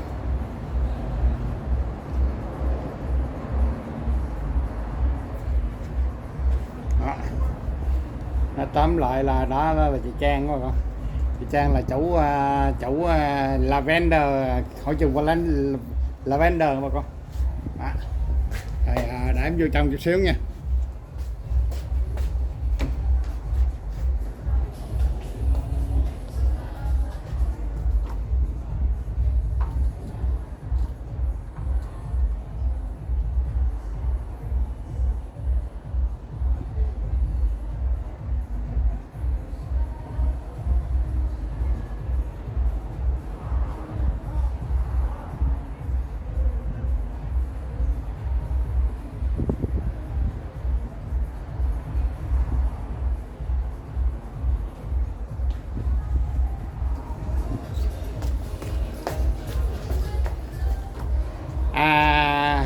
Bữa nay là em gặp anh Bình, là nhân vật rất là nổi tiếng của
Hello bà con, bữa nay là em gặp anh Bình là rất là nổi tiếng trong cộng đồng mà con. Cũng thành phần trong cộng đồng rất là nổi tiếng mà con, cũng là xứng ứng viên rất là nổi tiếng Nam Cali. Anh Bình ơi, bữa nay anh em mình tham dự cái buổi tranh luận bữa nay thì anh Bình cảm thấy ra sao anh Bình? Hay, hào hứng. Dạ. Tổng cộng là 2 tiếng á, rất Dạ. là sôi nổi. Dạ. Cái điều đáng tiếc nhất đó là chỉ có 2 ứng cử viên. Dạ. Mà trong khi tổ chức ở thành phố Westminster đó. Dạ. Mà cái số khách ở trên xe buýt xuống nhiều quá nha. Dạ đúng rồi. 20 người á. Dạ. Mà tại Westminster thành ra và số khán giả Việt Nam mình trong hội trường thì khoảng chừng chắc không đến nữa. Dạ. Và Dạ. người Mỹ trắng nhiều. Dạ. Đó là Asian American Park rồi chứ mà Dạ. người Mỹ trắng thì chứng tỏ là họ lại có quan tâm đến chính trị. Dạ. Hoặc là nhiều khi người Việt Nam mình cũng quan tâm lắm nhưng Dạ. mà có thể không có quen với lại những cái sinh hoạt Dạ. chung với Mỹ như vậy. Dạ. Thì anh Bình thấy số 2 ứng cử viên bữa nay tranh luận bữa nay thấy xuất sắc lắm không anh? Đúng, cả hai đều giỏi. Dạ. Người trẻ đối với cử tri Cộng hòa thì khó chọn lắm á. Dạ. Nhưng mà thấy là mỗi cái phần sau nó sôi nổi 45 phút đầu á thì tương đối là lịch sự đều khoảng chừng sau cái giờ một cái giờ giải lao trở vô thì bắt đầu sôi nổi đó. Thì hai ứng cử viên tấn công lẫn nhau. Đúng ra thì nghị viên Amy Phan West đó, cô gọi là đưa ra vấn đề trước và anh chưa trả lời, và sau đó hai bên qua lại cái phần nó sôi nổi thiệt á, sôi nổi nhưng mà cái người mà điều hợp á, người ta vẫn giữ trật tự được đàng hoàng. Giữa hai người á thì cái người mà thấy có lợi thế hơn đó là anh Trương Bỏ, là vì trong cái cử tọa cái đối tượng của anh Trương đó là những người cử tri Cộng hòa, đối tượng của cả hai người luôn, thì những người Cộng hòa bảo thủ thường người ta coi trọng nhất là những người mà trong cảnh sát hoặc là quân đội. Và anh Trương nhấn mạnh về cái kinh nghiệm anh 28 năm trong ngành cảnh sát.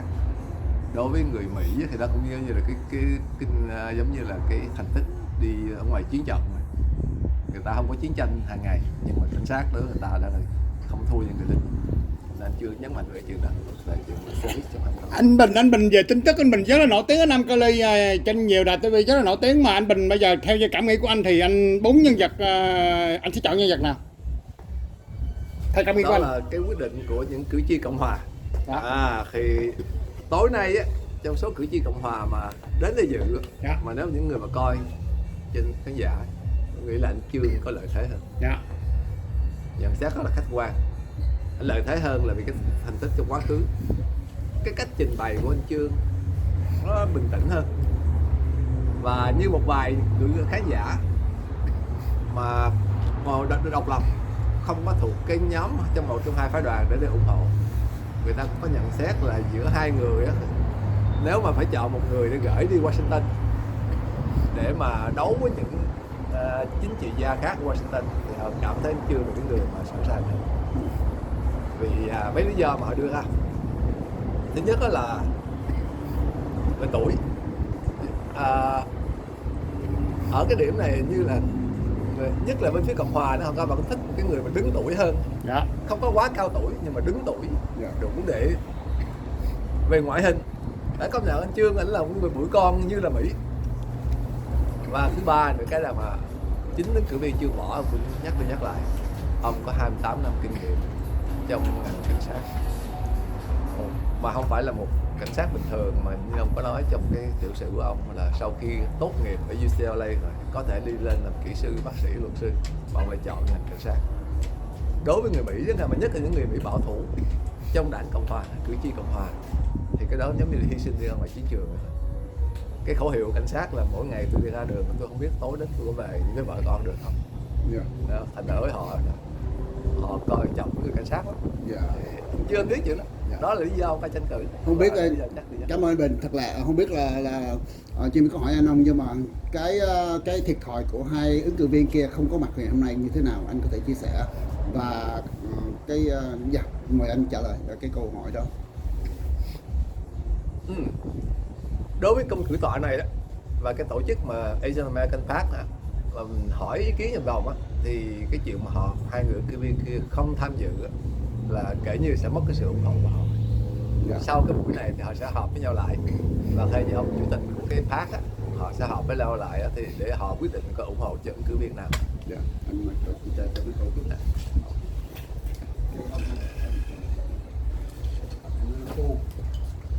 Lấy cái này ra. Hôm nay quay quá trời. Bên đây là hội trường của Lavender, mà còn anh Bình này rất là nổi tiếng ở trên cộng đồng Nam Cali về bên chủ tịch. Anh bây giờ chủ tịch tình hình cộng đồng mình ai làm chủ tịch anh? Không phải tôi. Vẫn là chị Linda anh. Chị Linda. Nhưng mà anh nói về cái chặt cờ mỗi tuần anh. Giờ tiếp tục cái câu hỏi của anh. Câu hỏi tiếp tiếp tục anh hỏi đi. Dạ. Nãy mình đang nói về chuyện đang nói về cái thiệt thòi của hai người đó. Xin mời anh. Và những người trong ban tổ chức á, thì sau cái buổi này họ sẽ buổi họp để họ quyết định là ủng hộ ứng cử viên nào. Chắc chắn họ sẽ không ủng hộ một trong hai ứng cử viên mà không có mặt ở đây. Là vì theo như họ nói, mình không biết sự thật là sao, phải kiểm chứng với hai ứng cử viên.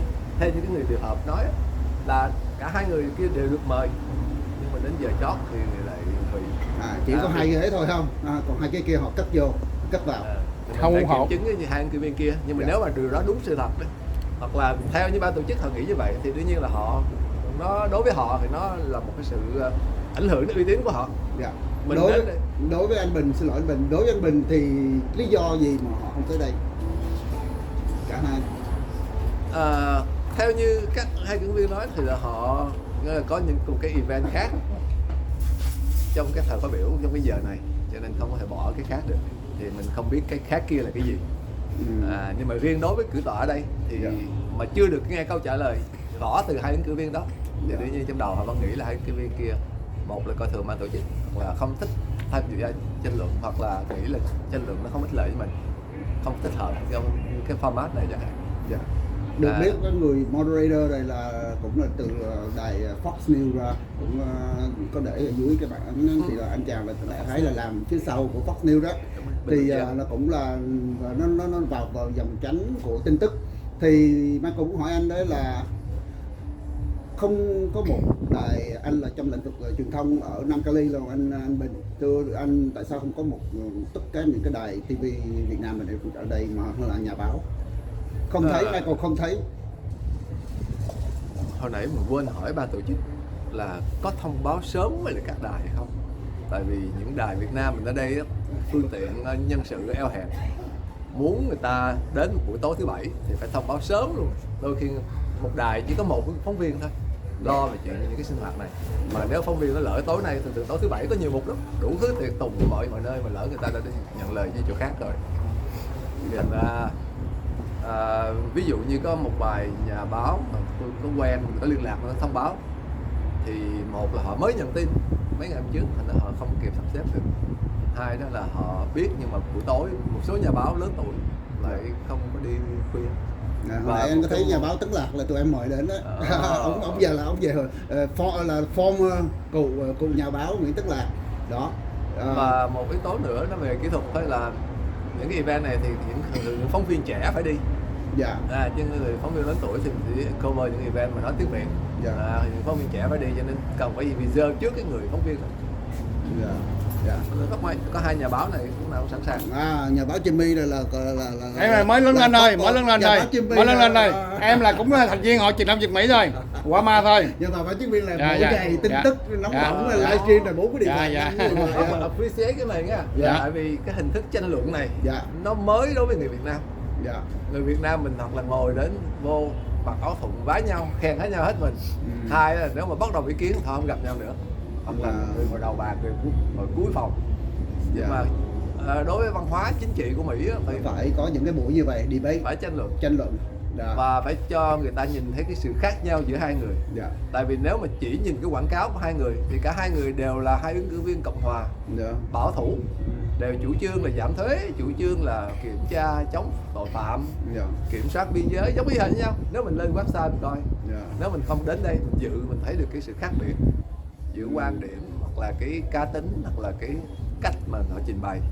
Thì đây là cái dịp để mà cho cử tri thấy.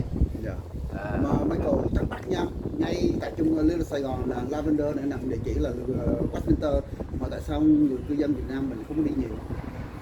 Mà mình là người cư dân Việt Nam là MAGA Trump nhiều, đúng không anh Bình? Thì cho khán giả ở nhà Dạ, không có mời nhiều anh. cô. Ở cái hiện trường mình thấy khoảng chừng 1/3 1/3 là người lớn tuổi đó, người Việt á. Có thể là bán vé 50 đồng không anh? Không. Tại vì thấy ở dưới có đẩy vé là 50 đồng. Đây là vấn đề kỹ thuật. Lúc đầu á, thông báo ra thì có bán vé. Dạ. Nhưng mà đến giờ tuần cuối cùng thì mới thông báo ra là không có vé. Đúng rồi, còn nhận được cái fly như vậy đó. Cái đó rất là hay. Nhưng mà đôi khi cái fly trước nó lỡ đi ra, cho nên người ta tưởng. Tại vì mình cũng nhận được 2 cái được. Đúng rồi. Dạ. Hiểu lầm. Nếu mình đăng ký xong thì đây là free, miễn phí. Mình đăng ký đó, họ gửi cái con chơi lại đó. Đó thì hôm qua anh kia Michael đăng ký đó. Cho nên có nhiều người có thể là hiểu lầm. Đó. Tưởng là Thì không nghĩ là mình nghĩ là trên ban tổ chức nghĩ là có tiền vô thì những người nào mà quan tâm thì họ sẽ đi. Đó, chứ còn mà để free là chắc là đầy ngạt người, cho nên họ đã nghĩ nhưng mà họ nghĩ đi xa một nước là người Việt mình cái gì mà đụng túi tiền là hơi khó. Còn ngày thứ Bảy nữa, đúng không? Đó. Rồi, chắc là được cái bữa khác của tuần sau em với anh với lại Trang sẽ phân tích thêm. Chắc hôm nay là cũng khuya. Chào anh Bình, chúc anh sức khỏe. Anh Bình có thể làm xin hỏi câu ngoài đề tài chút xíu anh Bình, tại vì em thấy cộng đồng Việt Nam Nam Cali mình chào cờ mỗi đầu tháng, nhưng mà bây giờ là còn vài ngày nữa là tới 30 tháng 4 rồi.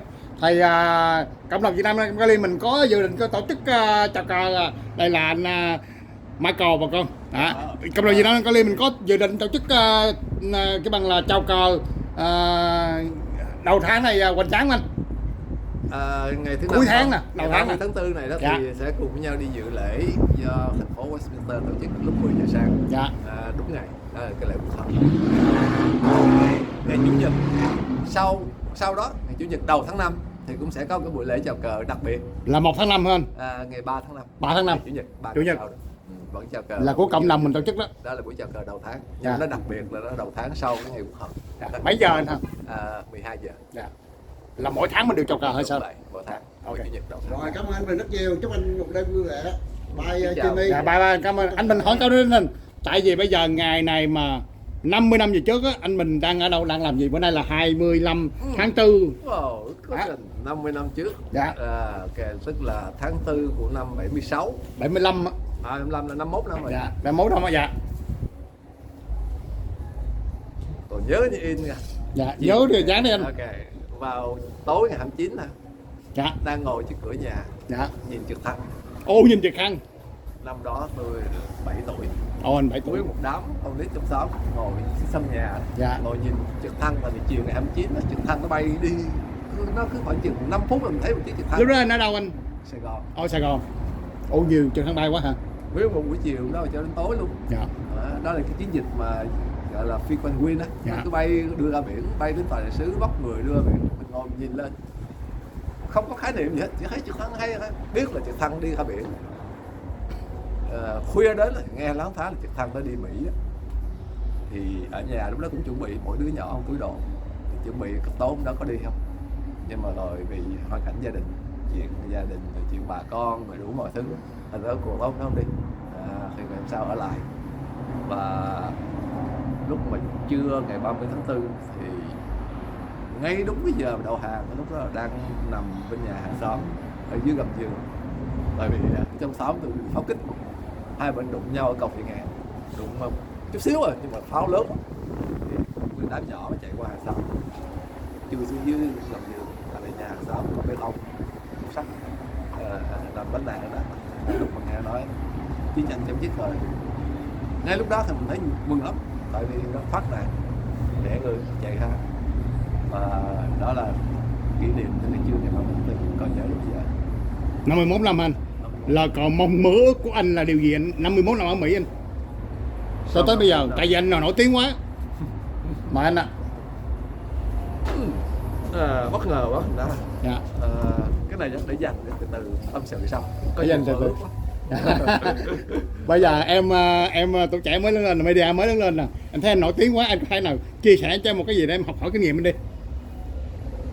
Tại vì em thấy anh quá nổi tiếng, mình TV nhiều người coi quá. Đầu tiên là cảm ơn khán giả. Tôi cảm ơn các đài truyền hình để cho mình có cơ hội.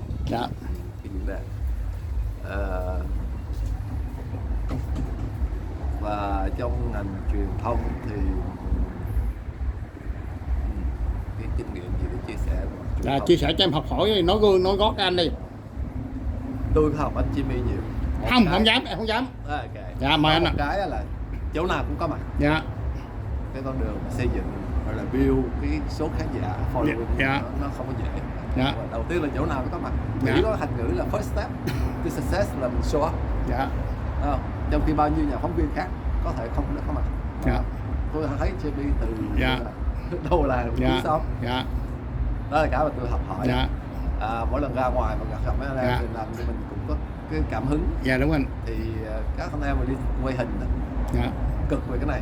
Dạ đúng những rồi. người mà nói chuyện á, thật ra thì không có cực bằng những người đi quay hình đó. Dạ đúng rồi. Và ngay cả mình vậy á, trên màn ảnh vậy đó, mình có một cái chương trình mà nó có thành công hay không là nhờ những người đằng sau ống kính. Dạ. Nếu không có những người đó thì thứ nhất là cái hình của mình ra nó không đẹp. Dạ. Rồi sau khi mà thu xong rồi edit lại, dạ. làm cho âm thanh nó giỏi hơn nữa. Dạ. Rồi sau đó có những người mà đưa lên trên mạng dạ. để mà không lên quảng cáo liền. Dạ. Thành ra cái người mà đứng trước ống kính đó, cái công việc chắc bằng phần 3 à. Dạ. Phần 3 công việc là sao? Dạ. Anh ơi, anh là gì? Chụp tấm hình làm rồi, thumbnail. Cho anh đứng xích ra ánh sáng này chút đỏ mặt nó sáng đó để mà làm tấm hình cho nó thumbnail cho đẹp. Cảm ơn anh Định. Rồi, anh Bình có thể chia sẻ em biết là anh Bình đang làm chức vụ gì trong cộng đồng anh Linh? Tôi chỉ là phó chủ tịch cộng đồng. Phó chủ tịch cộng đồng. Cộng đồng mình có bao gồm những gì có thể giúp đỡ bà con được gì, những gì không anh Bình? Xin lỗi là vì bây giờ nó hơi lạnh thành ra hơi lạnh. Không có mang áo dài. Ôi anh có thể thôi vậy bữa nào đi ha? Hay là anh muốn chưa này mình gặp nhau là tượng đài. Ok. Nói chuyện nhiều hơn nữa. Ok, tại vì giờ quá lạnh ha, trời quá lạnh ha. Em cảm ơn anh Bình nhiều ngày, chúc sức khỏe anh Bình nha. Mến chào anh Bình. Dạ, mến chào anh ạ. Dạ, mến chào anh. Quý khán giả ở nhà không có gì nhìn thấy cái áo của anh Jimmy, áo này đẹp quá. Trời ơi, cái áo này có bán ở đâu vậy ta? Dạ, ở Tiền Đô ạ. Áo này ở Tiền Đô thôi. Ở đâu đó? Áo này em order anh ơi. Dạ. Cảm ơn anh Bình nhiều nha, anh Bình em cũng là theo dõi anh Bình mỗi ngày luôn á. Anh rất là nổi tiếng ở trên TV. Dạ, cảm ơn anh Bình, chúc anh Bình mạnh khỏe nha. Dạ. Có chị Hạnh đi theo nữa các bà con. Chị Hạnh cũng là nhân vật nổi tiếng ở trong cộng đồng mình nè. Thì chị Hạnh là cũng là nhân vật nổi tiếng trong cộng đồng đó bà con. Thì chương trình tới đây thì buổi hello chị Hạnh. Chương trình bây giờ là chấm dứt các bà con. Thì buổi tranh luận của các ứng cử viên của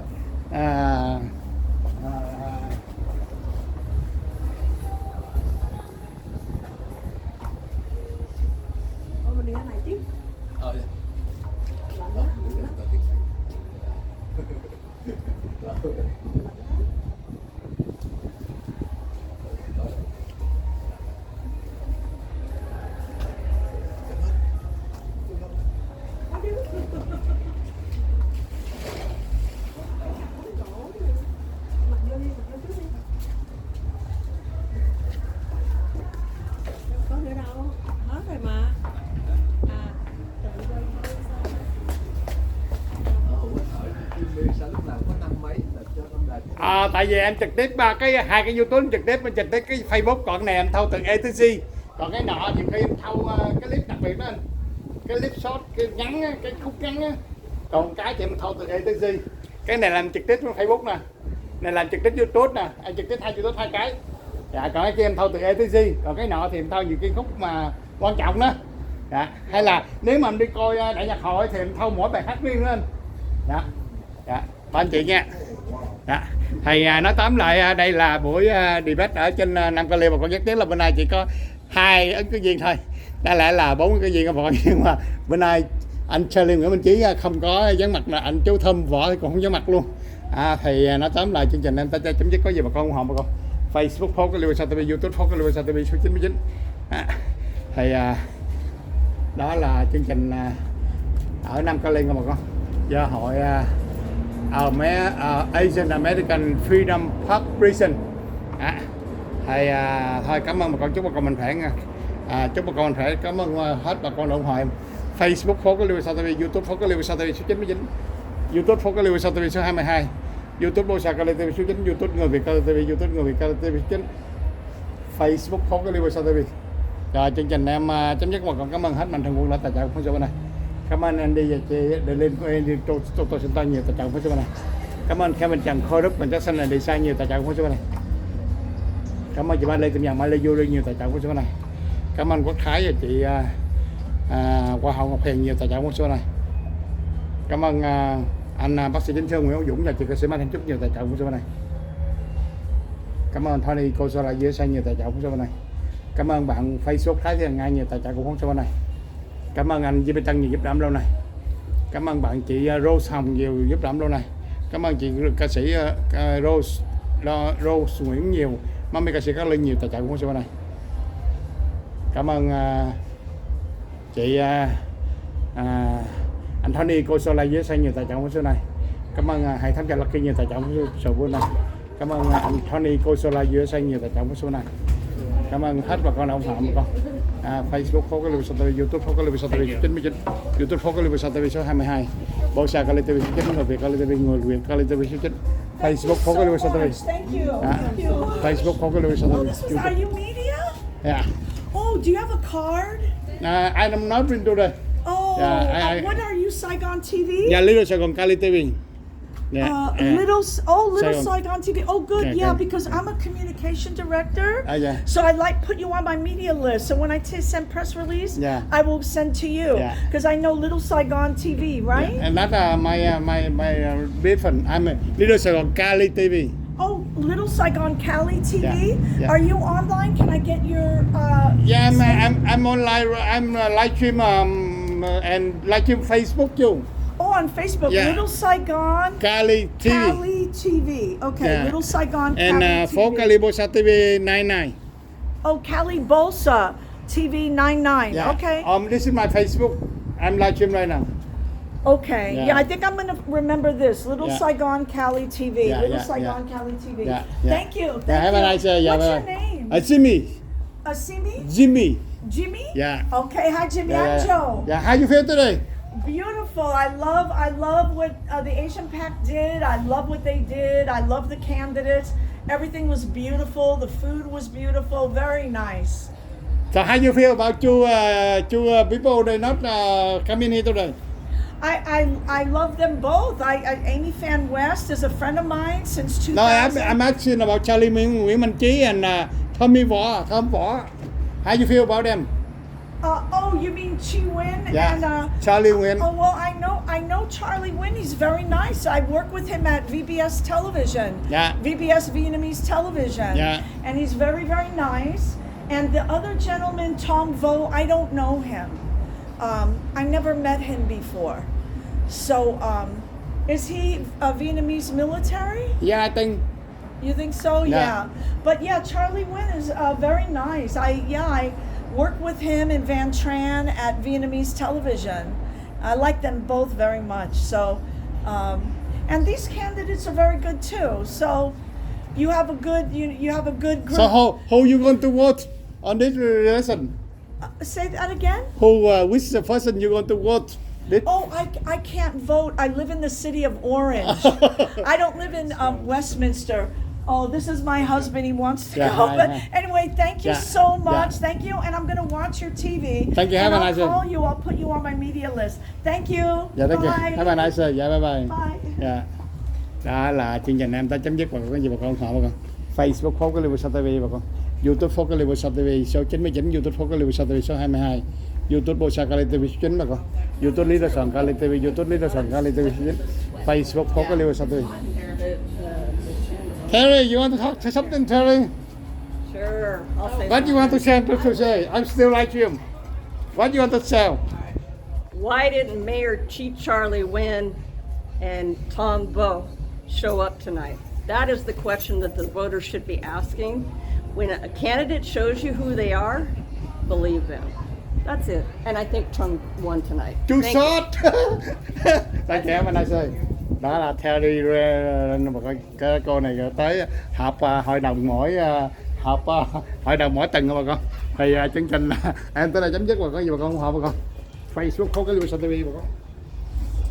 YouTube phố cái Liverpool TV số 99, YouTube phố cái Liverpool TV số 22, YouTube Bosa Kali TV số 9, YouTube Leader Sòn Kali TV, YouTube Leader Sòn Kali TV số 9, Facebook phố cái Liverpool TV. Thì vậy đi, có gì bà con ủng hộ bà con. Chương trình em chấm dứt ha. Có gì bye bye bà con, chúc bà con mạnh khỏe nha. Thank you.